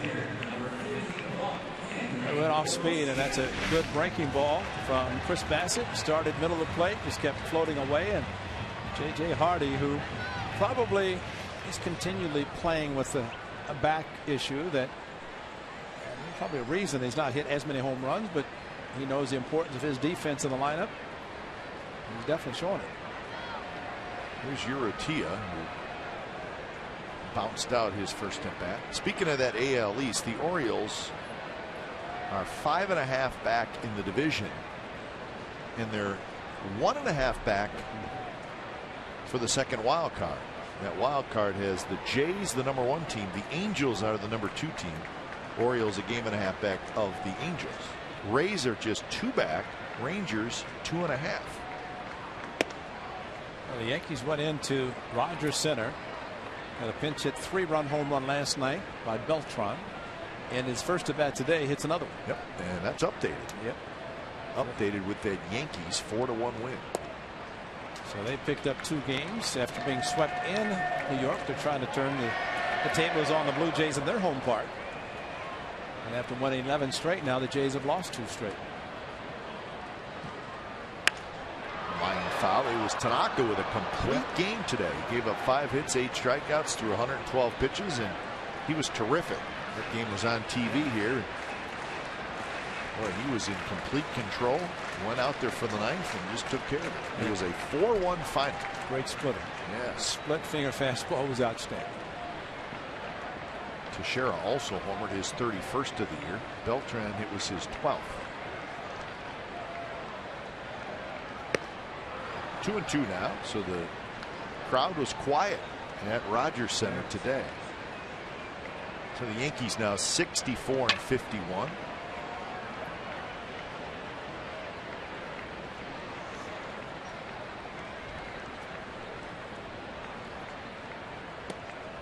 Full count now to Urrutia. The Royals are leading the Angels 7-1 in the 4th inning. That is not what the Angels want to do, is fall behind that Royals team. Were they playing football today at Fenway? Yes, they were. They played it yesterday, too. Strike 3 call. Inside corner, back-to-back strikeouts for Chris Bassett. Well, they've been up in the zone, but had the middle of the plate. Look at the movement. And good fastball. Only about belt high, just a slightly below it. But the movement of the fastball, that was the key, bringing it back to the plate. So which position player pitched for the Mariners today? Sucre. Sucre? Sucre got an inning in. I saw that Brian Cook pitched for the Red Sox. That was not good either. What did he do? Tell us. I'm going to tell you what happened at Fenway the last 2 days. I can't wait. Because I know you're on top of it. That's a tease. That's a tease. I'll tell you when we come back. 3-2 A's lead after 5.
and Eric Sogard. That's not them. With your very own striped sock backpack, presented by Chevron Techron Advantage Credit Card. Monday, September the 7th, 15,000 fans will receive stylish backpack modeled after the preferred footwear of Sonny and Sogi. Get your Labor Day tickets now at athletics.com/tickets, or you call 877-493-BALL. So I thought your concentration was very strong there as you read that. We like to call them promos. What was that? It was an Orioles fan. Oh, that's a Striped Sox backpack. That's going to be cool. I can see your kids going to school with that backpack. That's not out of the question. 1-1 to Stephen Vogt. Vogt, Laurie Sogard here in the 6th inning. 3-2. A's hanging on to a 1-run lead.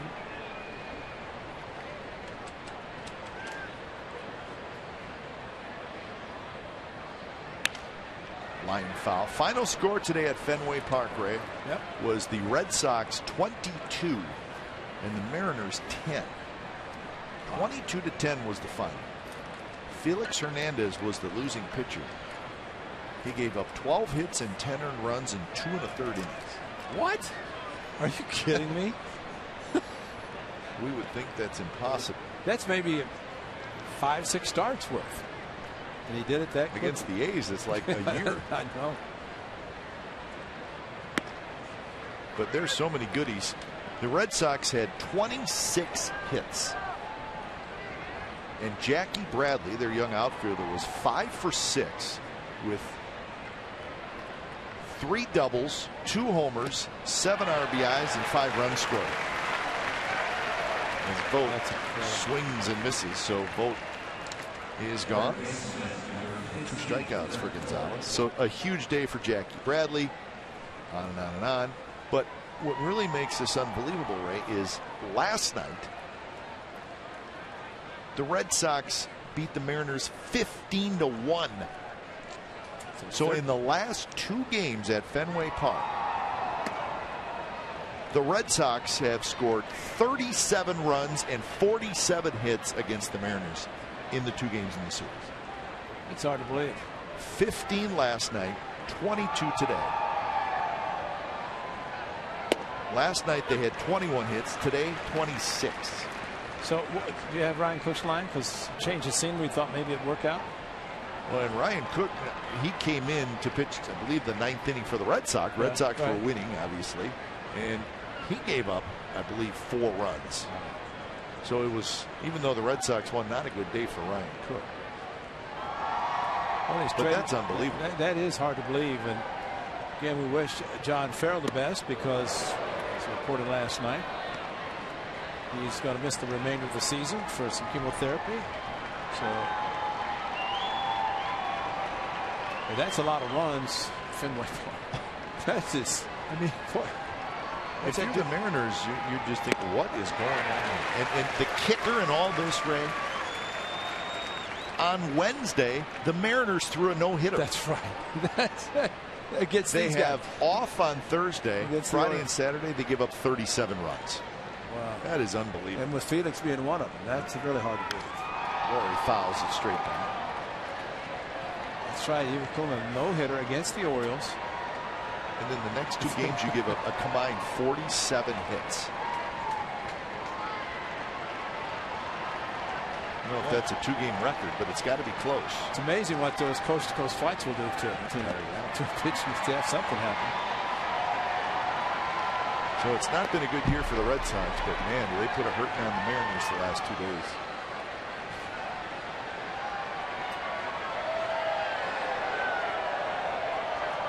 And 2 to Laurie, who has struck out and grounded out. 91 pitches for Gonzalez.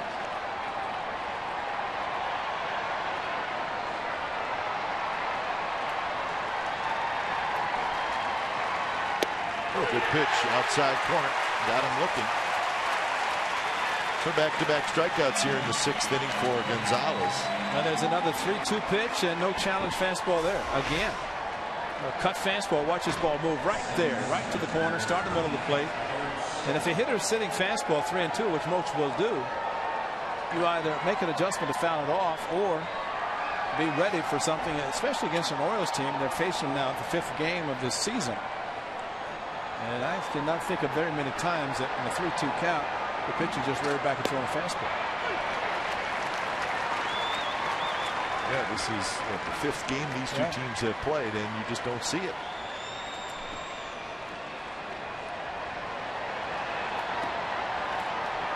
And their staff is not a big strikeout staff if you just think of the personnel. Gonzalez isn't. Tillman's not really a big strikeout guy. Wei Chen is not.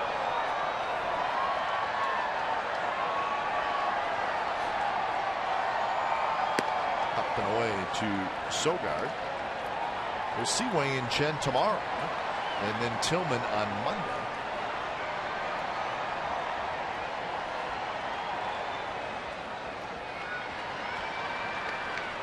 Setting up outside to Sogard, and it just missed. Came around the plate with a breaking ball. They're doing the wave here at Camden Yards.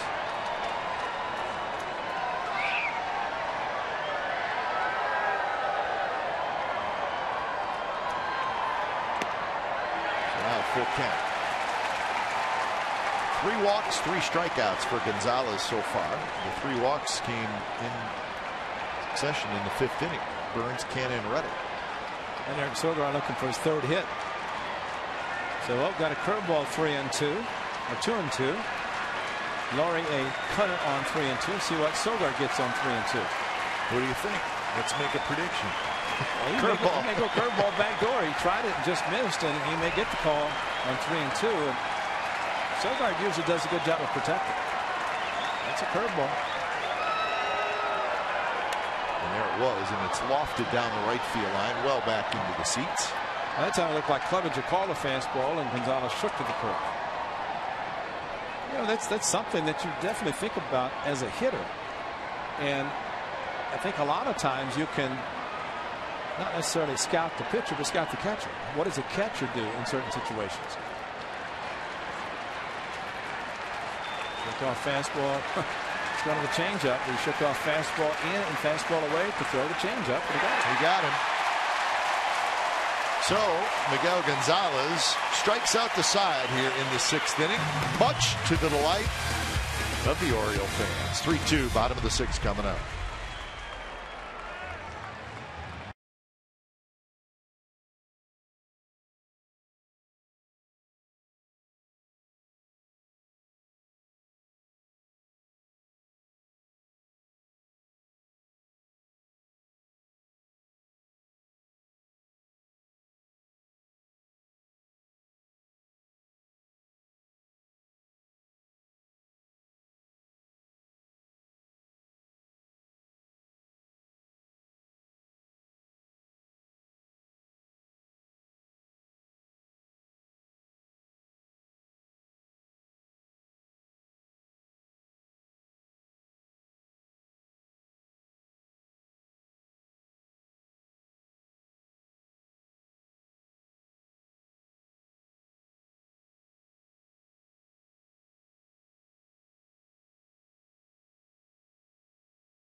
Oh, how about Sam Fuld, his 2nd of the season, 2-2 fastball over that shortened scoreboard. It's going to go anyway. Josh Reddick, a 3-1 fastball left center.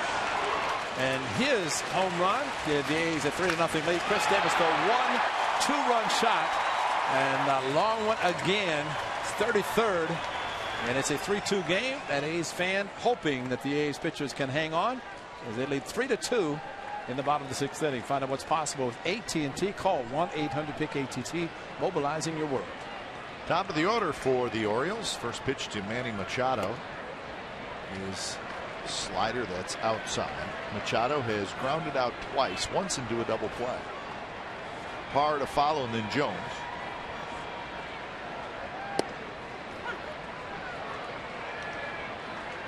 Orioles hit 3 home runs last night, and they got 1 tonight.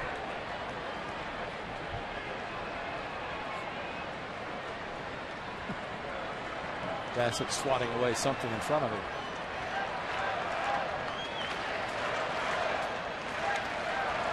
Off the end of the bat. Machado tried to wait on that breaking ball, ended up being out in front. Got the pine tar going on the helmet. Yes, he does. How's he again look? Stephen Vogt look. And he probably won't let the equipment manager clean it either. That spins inside. 2-2 the count. But he hit it into a double play, but he also started a big double play. See, Parra's new, so he's got the clean helmet. Machado's been here, and he'll use that one again next year. That one hooked down the left field line, but it'll be foul. Pine tar does not come off either. It takes a lot of alcohol, and not the kind you drink either. You need gasoline to get it off. A lot of times, hitters who don't wear batting gloves will put a lot of pine tar on the helmet, so all you do is touch it and get the pine tar on your hands. But a lot of things in that on-deck circle to help you hit. And now 3-2 is. You see that happens to Bassett once in a while. Ball just completely gets away from him. You know, it's a good pitch to left-handers because they'll see it sometimes as striking runs away from them, but the right-hander, it's a slider, so he's not going to go fastball to him. Hit hard. Simeon scoops it up. And that is out number 1. Yeah, speaking of pine tar, there are pitchers, of course, if like Pineda had the pine tar on the side of his face and on the head, they eject him, suspend him. But pitchers will say, wait a minute, hitters are allowed to use pine tar. Why can't we? Sure. And, you know, from a hitter standpoint, it helps them grip the bat, whether they use batting gloves or not. Yeah. From a pitcher standpoint, if they get pine tar or stick them on their fingers, it helps them grip the ball better to throw a curveball. I agree. I don't really think there's any difference. There's really not, if you think about it. I mean, because the batter wants to feel like the bat is tight in his hand, and he doesn't want to let the bat go. Exactly. Well, that's what a pitcher wants with a ball in pine tar. I don't know that. Does a pitcher have better stuff if he has pine tar in his hands? I don't think that's what it's about. No.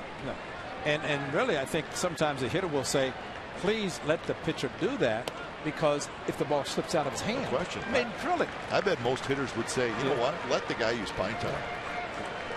If it gives him a little better control. If you look at all the pine tar batter a hitter has on it, and he has a batting gloves, and that is stickum. I mean, your hand will not move with the bat, and you want to make sure it is firm in your hands when you swing. Just, you know what, just make pine tar legal.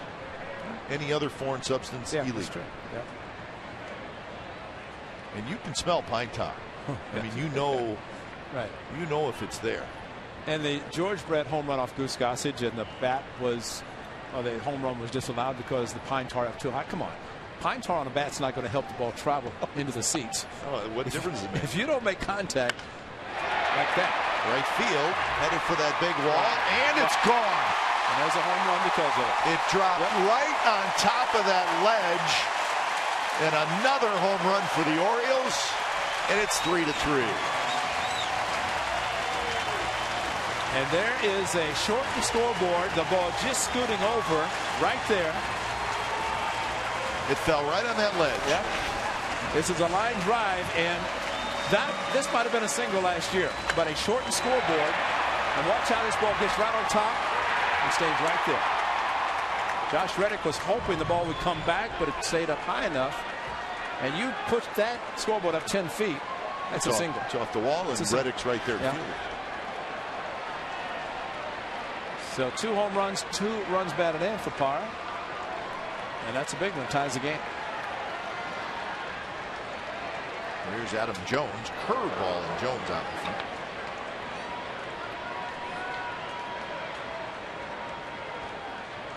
16th home run in the last 9 games for the Orioles. 25 of the last 39 runs have come on the home run. They have now hit 150 on the year. They're 4th in the American League in home runs hit so far this year. But let's not forget, they led the major leagues in home runs in 2013 and 2014. It's what they do. They don't steal bases. They don't necessarily hit for a high team average.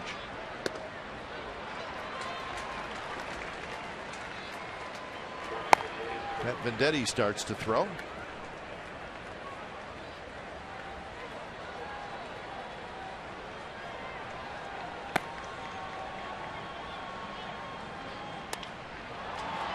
Simeon has it, straightens up and throws out Adam Jones. So that's the second out here in the 6th inning. And here's our cold hard facts, brought to you by Frost Brewed Coors Light. Most consecutive 20-plus home run seasons in Baltimore Orioles history. Cal Ripken Jr. did it 10 times, Eddie Murray 9, Adam Jones, Boo Powell, and Rafael Palmeiro 5 times. That's consecutive 20-plus home run seasons. Adam Jones is going to play for a while, so he could get to Cal Ripken Jr.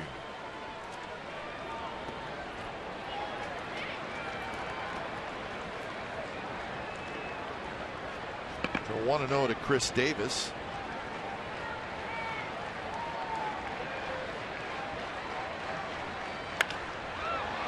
To Sogard out in shallow right field. Fires to first, side retired. Parra with the home run. So we are through 6 innings in Baltimore. In a new ball game, it's 3-3.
It happened in September. Cal Ripken Jr. starts his 2,131st consecutive game, breaking that 56-year-old streak by Lou Gehrig. And it happened right here at Camden Yards. What a night. When the game became official in the 5th inning, Cal Ripken received a standing ovation that lasted 22 minutes. He took a lap around.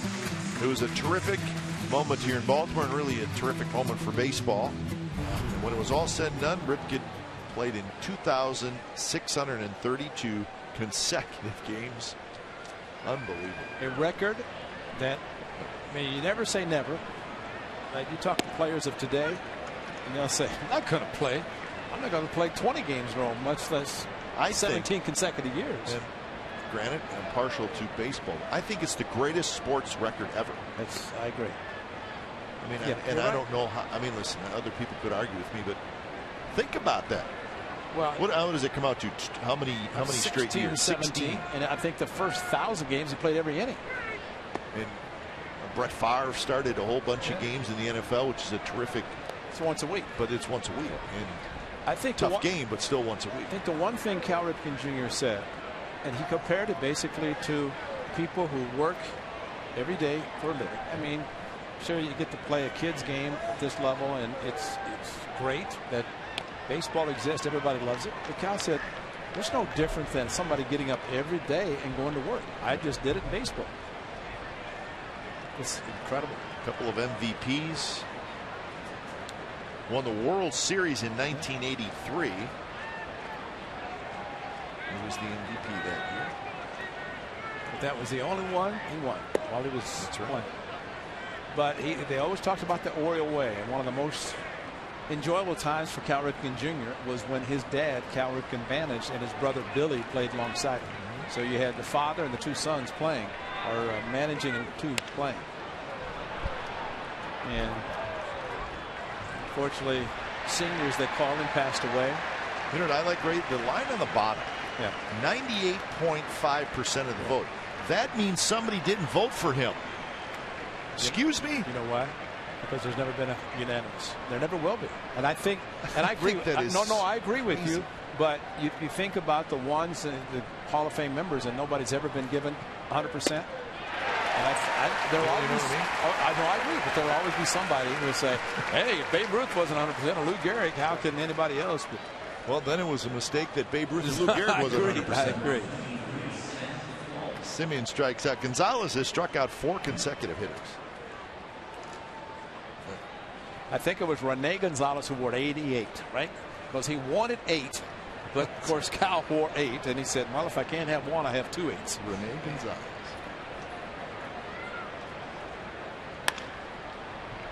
Full bounces one to Scope.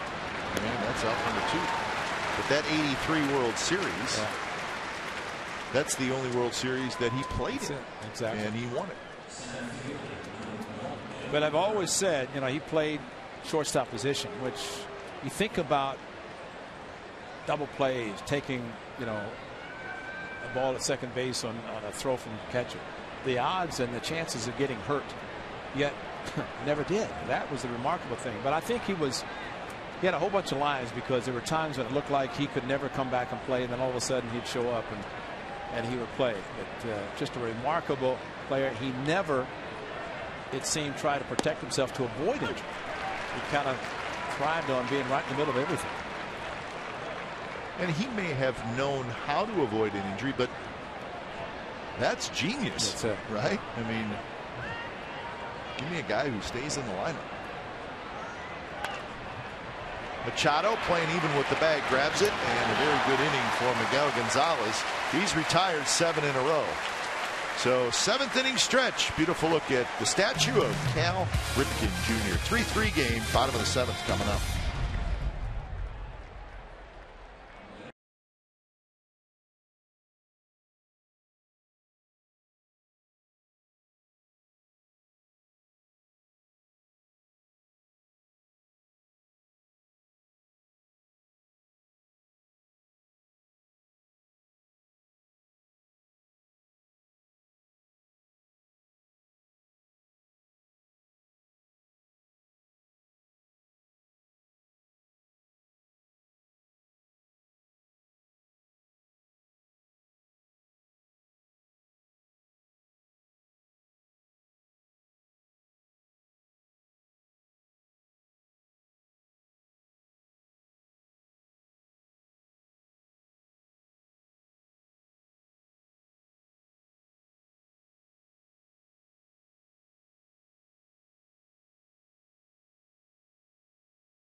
By Toyota, the full-line automaker with the longest-lasting vehicles in America. Toyota, let's go places.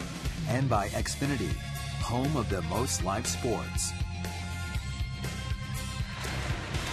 Come out and enjoy Star Wars fireworks presented by Chevron Saturday, August the 22nd. All are encouraged to wear their Star Wars costumes and enjoy the post-game show from the outfield grass. But as always, space is limited. Purchase a special ticket package to receive an R2-D2 beanie. Visit athletics.com/Star Wars for more information.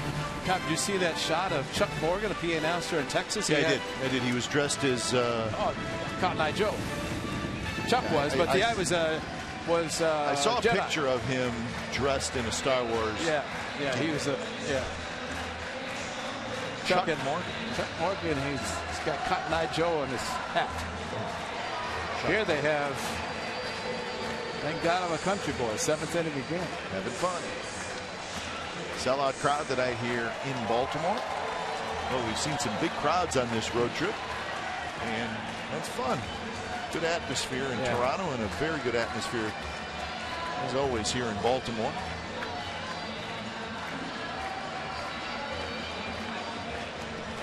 So Orioles come to bat. They have battled back from the 3-0 deficit. So A's had a 4-0 lead last night, couldn't hold it. 3-0 lead tonight, couldn't hold it. Couple of home runs. Davis with a 2-run shot, Parr with a solo shot. Last night, at least, the A's scored late, as they had scored early, had the 4-0 lead, and then scored late, tying it in the 9th inning with 2 runs. There's the total, and 11 ground ball outs for Chris Bassett. And that part has been good, but there have been 2 that have been hit in the air and 2 that have been home runs. So Scope is the hitter. Pitch in the 7th inning. That was pitch number 83. So things are looking good from that standpoint. Simeon cannot quite get it. So Scope reached for it a little bit. He got the good part of the bat on the ball and lined it past Simeon. So a leadoff single. Now that's the curveball. It stayed there. The one to J.J. Hardy earlier was away from him. He couldn't reach it, but Scope had it stay up long enough. Good effort by Simeon, just could not get to it. So Clevenger will hit, left-handed hitting catcher.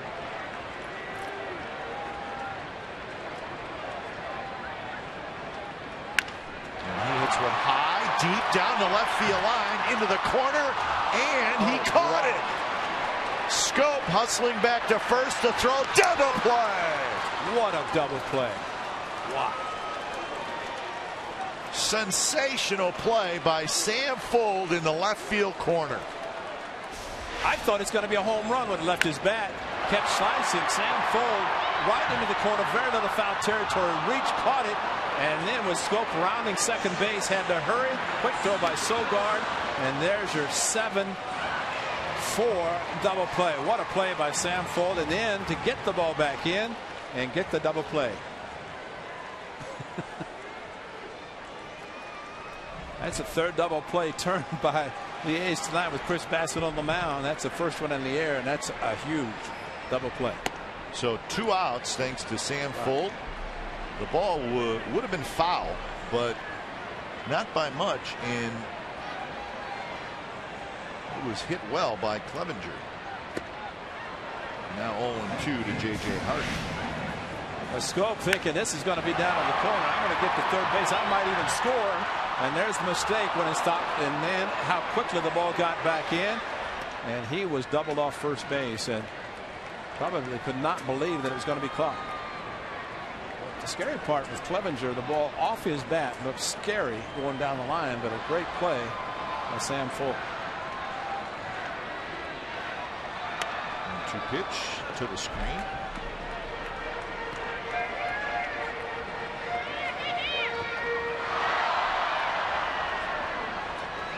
Hardy tonight has grounded out and struck out.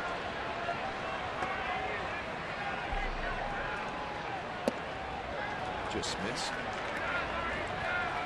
Tigers have taken a 1-0 lead over the Astros in the 6th inning. Royals still leading the Angels 7-1 in the 6th.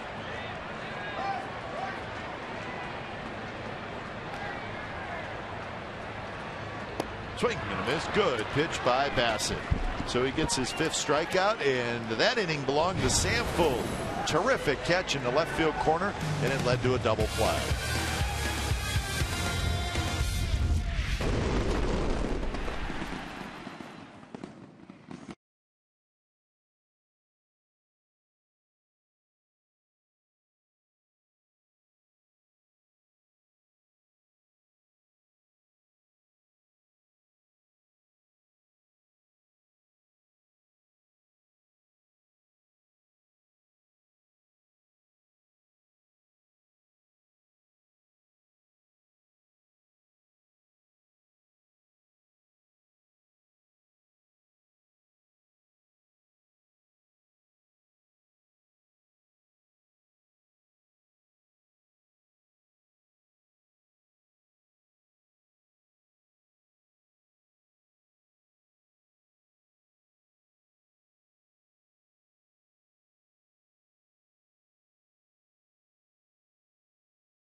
presented by Zevia, the zero-calorie soda, and supported in part by Athena Bottled Water, Nelson Staffing, Comerica Bank, and State Roofing Systems of San Leandro. Prior to the game, 10,000 fans will receive a breast cancer awareness scarf courtesy of Zevia. To join the fight, purchase your special tickets now at athletics.com/survivor. Top of the 8th inning, the A's and the Orioles are tied 3-3. When it's time for change, think Speedy Oil Change and Tune-Up, your oil change tune-up and brake experts. The All-Star Darren O'Day comes in. O'Day pitched last night, and he threw 12 pitches. So he did not get overworked last night. So I'm sure Buck Showalter would love to get an inning out of Darren O'Day, who will face Canna, Reddick, and Butler here in the top of the 8th. Home runs, the story tonight. Gonzalez throws 110 pitches in 7 innings. It's amazing how he finished and got the double play, and you predicted it perfectly. Got the double play, and that was the big inning for the A's with the bases loaded, 1 out in the 5th inning. They had the lead, could have padded the lead, did not, and Gonzalez got the double play, retired the last 6 after the double play. 7 solid innings for him after getting up 3 in the first 3 innings, including 2 home runs in the 3rd. Each team has hit 2 home runs. Orioles have now hit 5 in this series. 0-2 to Mark Canna. Hits that one high and foul down the right field line. Rangers leading the Rays 3-0, 4th inning in Arlington. That's a big series for the wild card in the American League. Archer and Lewis. Pitching matchup there. Rays are 2 back of the Angels for the 2nd wild card. Rangers 2.5. The Rangers still in it. It's shot right back up the middle, and that's a base hit. So O'Day got that pitch up, and Canna made him pay.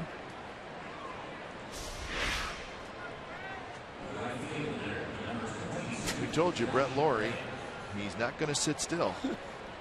This is in between innings, too. This is not like pregame. And he was supposed to get the night off. Could you imagine what he'd been doing had he not been playing? So as soon as he finishes juggling balls, stretch, stretch, stretch.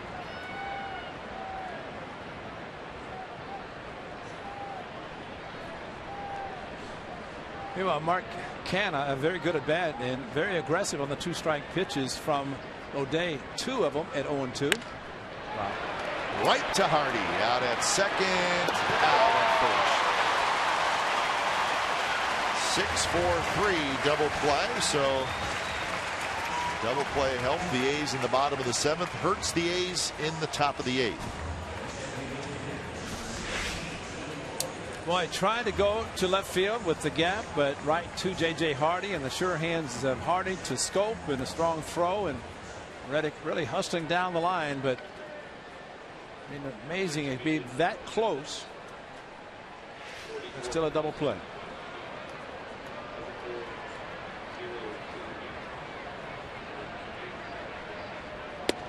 First pitch to Butler in first strike.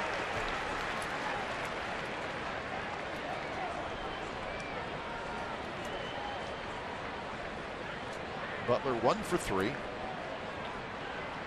So the A's have hit into a couple of double plays tonight. Orioles have hit into 3. And a quick 0-2. Big crowd tonight, 44,028. That is the 8th sellout of the year here in Baltimore. And it is a gorgeous night. They're dressed in orange tonight.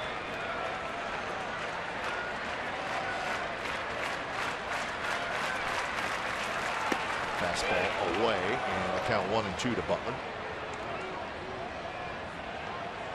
Smallest crowd for the A's on this trip was last night at 36,784. Just a tiny gathering last night. 39 plus, 44 plus, 49 in Toronto. Got him swinging. Good slider by O'Day, so Butler strikes out. Bottom of the 8th coming up. Bassett back out there, and we are all tied at 3.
Great, 91, still pitching great, and you know, Bassett gave up a home run to Bumgarner in San Francisco, gave up 1 his next start. He's only given up 2 in the rotation, and then he gives up 2 tonight. But he has been pitching very well, keeping the ball in the park, which is always important for a starter, any pitcher, but especially a starter. So 8th inning, Urrutia leading things up, and then he's been up a couple of times. He's up again. Urrutia, Reimold, Machado here in the bottom of the 8th inning. Urrutia just called up from the minor leagues.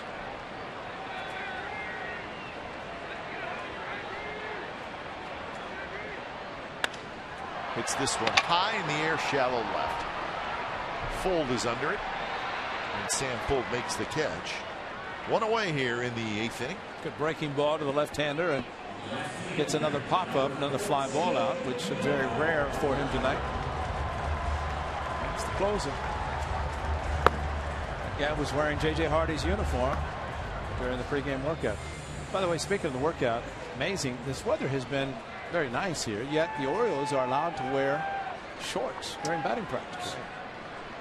I mean, in Texas, it's so hot they do it there, but I guess they anticipate the humidity, the heat here. Well, it was humid today during the day, but you know, around late afternoon it actually has cooled off, and it's beautiful right now.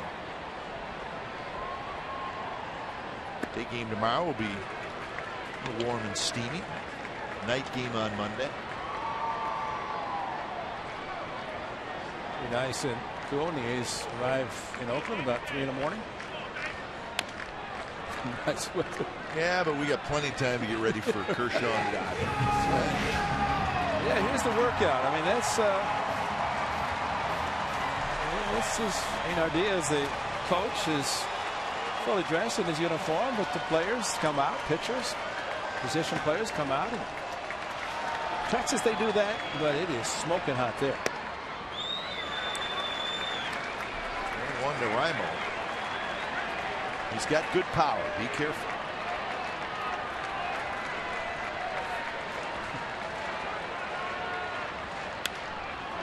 that one's popped up, and he may have got a pitch to hit there, and he ends up popping it up to the second baseman Sogard. The slider, back-to-back hitters, and I know I've mentioned this before, but left field, the upper deck shows the pitch and the velocity, and this is a great slider. And while it might have been one to back up, 3-1 looking fastball got something off speed.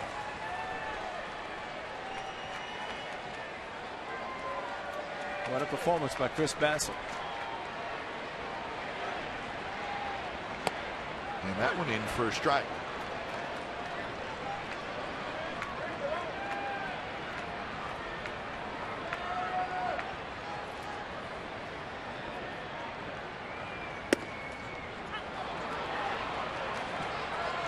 So 95 miles an hour. Not sure Machado agreed with that call. Bassett will take it, and it's 0-2. He's definitely in uncharted territory for him into the 8th inning. And 7 has been his tops in the rotation for the A's this year. He really has not been in trouble. No, the home runs have accounted for all the Orioles' runs. Curve, and he got him, and what a performance by Bassett. He gets his 6th strikeout, and it's a career high 8 innings pitched tonight for Bassett. We're going to the 9th. It's a 3-3 game.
If the A's needed a starter to go deep in the game, Bassett has done exactly that. Strikeout the big guy in the first inning, first at bat. Good breaking ball, especially throwing a breaking ball behind the count. There's a good curveball to J.J. Hardy. Good fastball for a strikeout upstairs, and there's a fastball strikeout. Hardy, and how about that curveball? Just finished it that way. 8 innings pitched, and he's not finished. We'll see if he goes back out. Just 5 hits and 3 runs, a couple of home runs. But Honda Player of the Game, very deserving for Chris Bassett, and what a star he has been for the Athletics. You think Bassett, Fegley, Semien, trade from the White Sox. So when it's time for change, think Speedy Oil Change and Tune-Up, your oil change, tune-up, and brake expert. So the closer, Zach Britton, comes in. Got knocked around last night, gave up 2 runs and 4 hits in his 1 inning and got a blown save. He did get to 1 out away, but could not finish the game. Britton threw 18 pitches last night as he faces Vogt, Laurie, and Sogard. Top of the 9th, 3-3 game.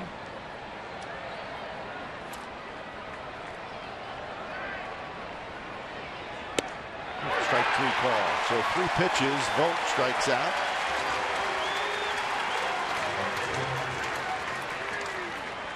So 7 strikeouts now for Orioles pitchers. Well, a big breaking ball, knee buckler, and came into the play at strike zone.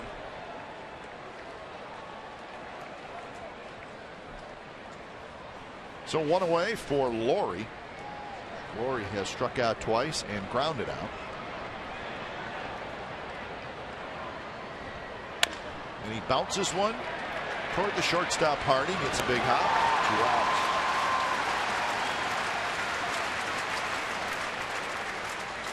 2 outs. He's, since the 4th inning, have just 1 hit.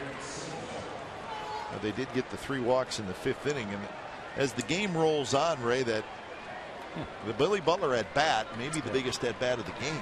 And usually, unfortunately for the A's throughout this season, it's been one of those at bats throughout a game that's been kind different of guy. Doesn't we're not trying to jump on Billy Butler here. It's just it seems like you're right. Like we can look back at games where the A's dropped close games or extra inning games, and there was an opportunity there for them, and they just could not get it going. What do you think of the Mark Burley start in Toronto? Bases loaded, nobody on first inning. That's right. A chance to really open it up and blow it away.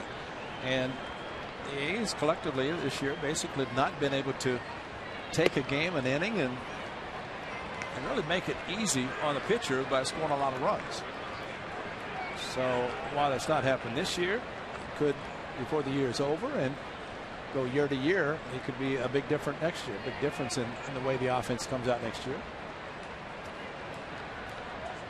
2-0 pitch to Sogar, 96 miles an hour. Venditti is warming up. Any switch hitters? No. Got left, right, left. In the arm,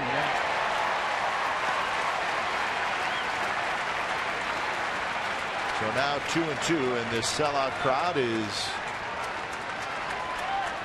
ready to erupt if Britain can get out of it. Some of them rising to their feet.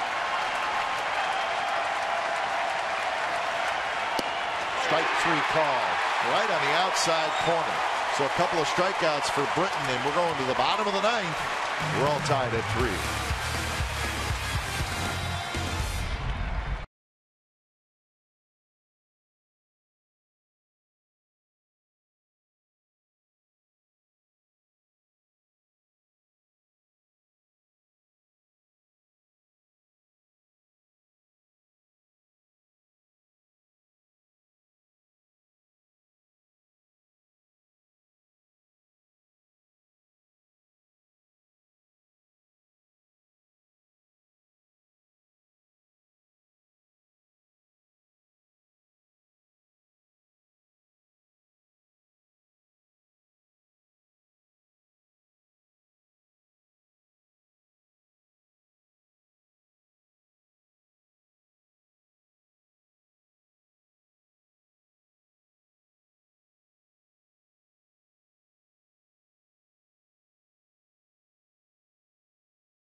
Of the Oakland Athletics and may not be reproduced or retransmitted in any form, and the accounts and descriptions of this game may not be disseminated without the express written consent of Athletics Investment Group, LLC.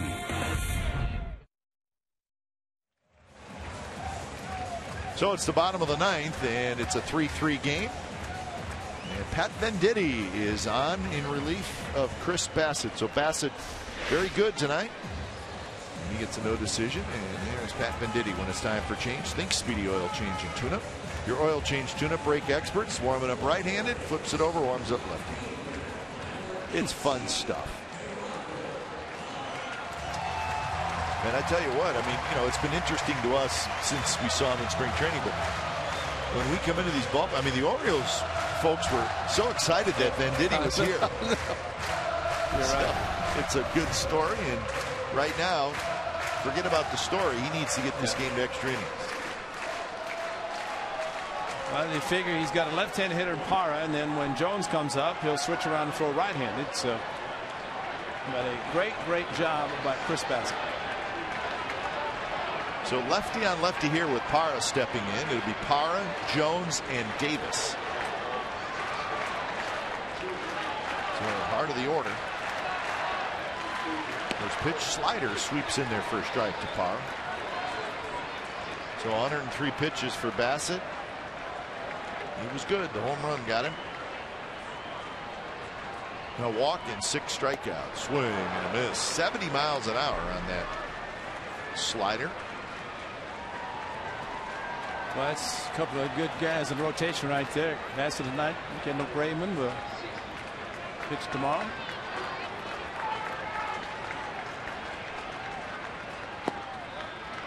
Takes that one.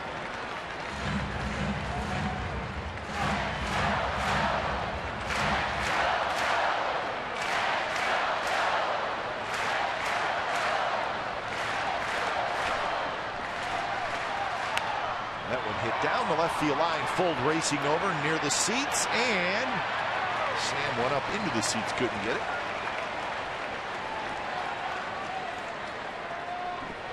You're surprised when Fold doesn't catch it. Yeah, you're right. And he thought he had it and just went in too many bodies there, especially with the orange jerseys on, all with number 2.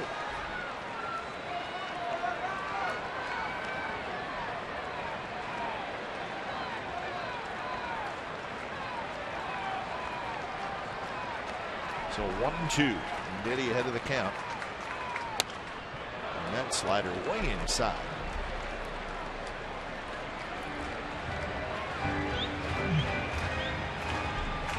So the count remains 1-2. 7 hits for the A's, 5 hits for the Orioles. There has not been an error made in the game. And that one just missed off the plate, not by much. Well, this was against Chris Bassitt, and that tied the game. A fastball, very quick bat by Parra, and just over the out-of-town scoreboard.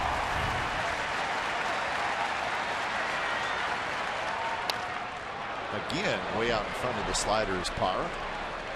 That's 70 miles an hour. Well, it's got to be tough to stay back against somebody like Venditti. The velocity is so far under the normal pitch speed.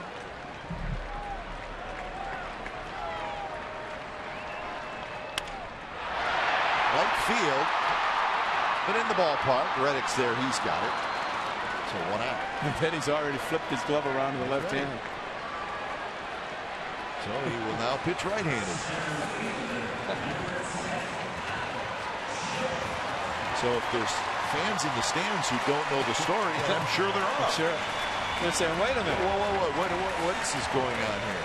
What am I missing? And Jim Hunter, who does the TV for the Orioles, along with Mike Bordick, and he was so excited to look at the lineup card because he could see lefties on the lineup card, righties on the left hand, and then right in the middle of the card here was Venditti because he throws both.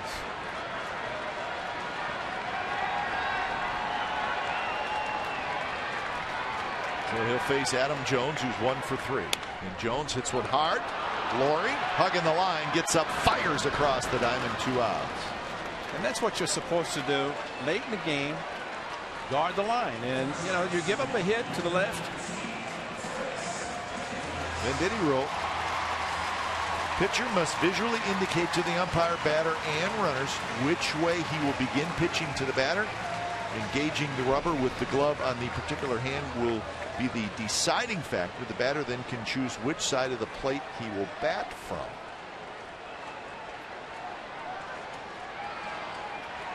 And obviously it comes even more into play when there's a switch hitter. And he has to declare. He has to declare, he being Venditti. Right. Scary thing here, they're shifting him to the right side, but as we know, Chris Davis has power all fields. And so if he keeps the ball down there, you hope he keeps it on the ground. Hopes at least that Davis hits the ball on the ground if he hits it.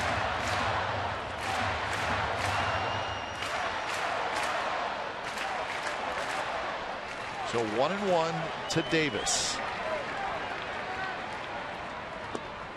and now 1-2 at 70 miles an hour. Well, the slower variety of the slider. It's a good one, although in the. Did he go? No. At least he's keeping the ball down, and that's the key. Because for Davis, the uppercut swing, it was a check swing, so strong it did not make contact.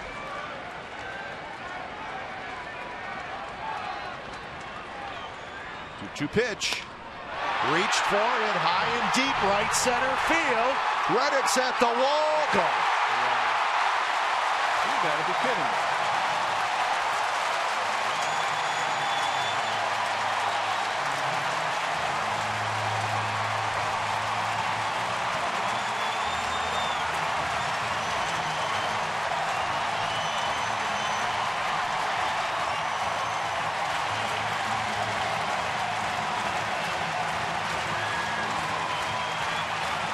For the second night in a row, the Athletics feel the pain of a walk-off home run by the Baltimore Orioles.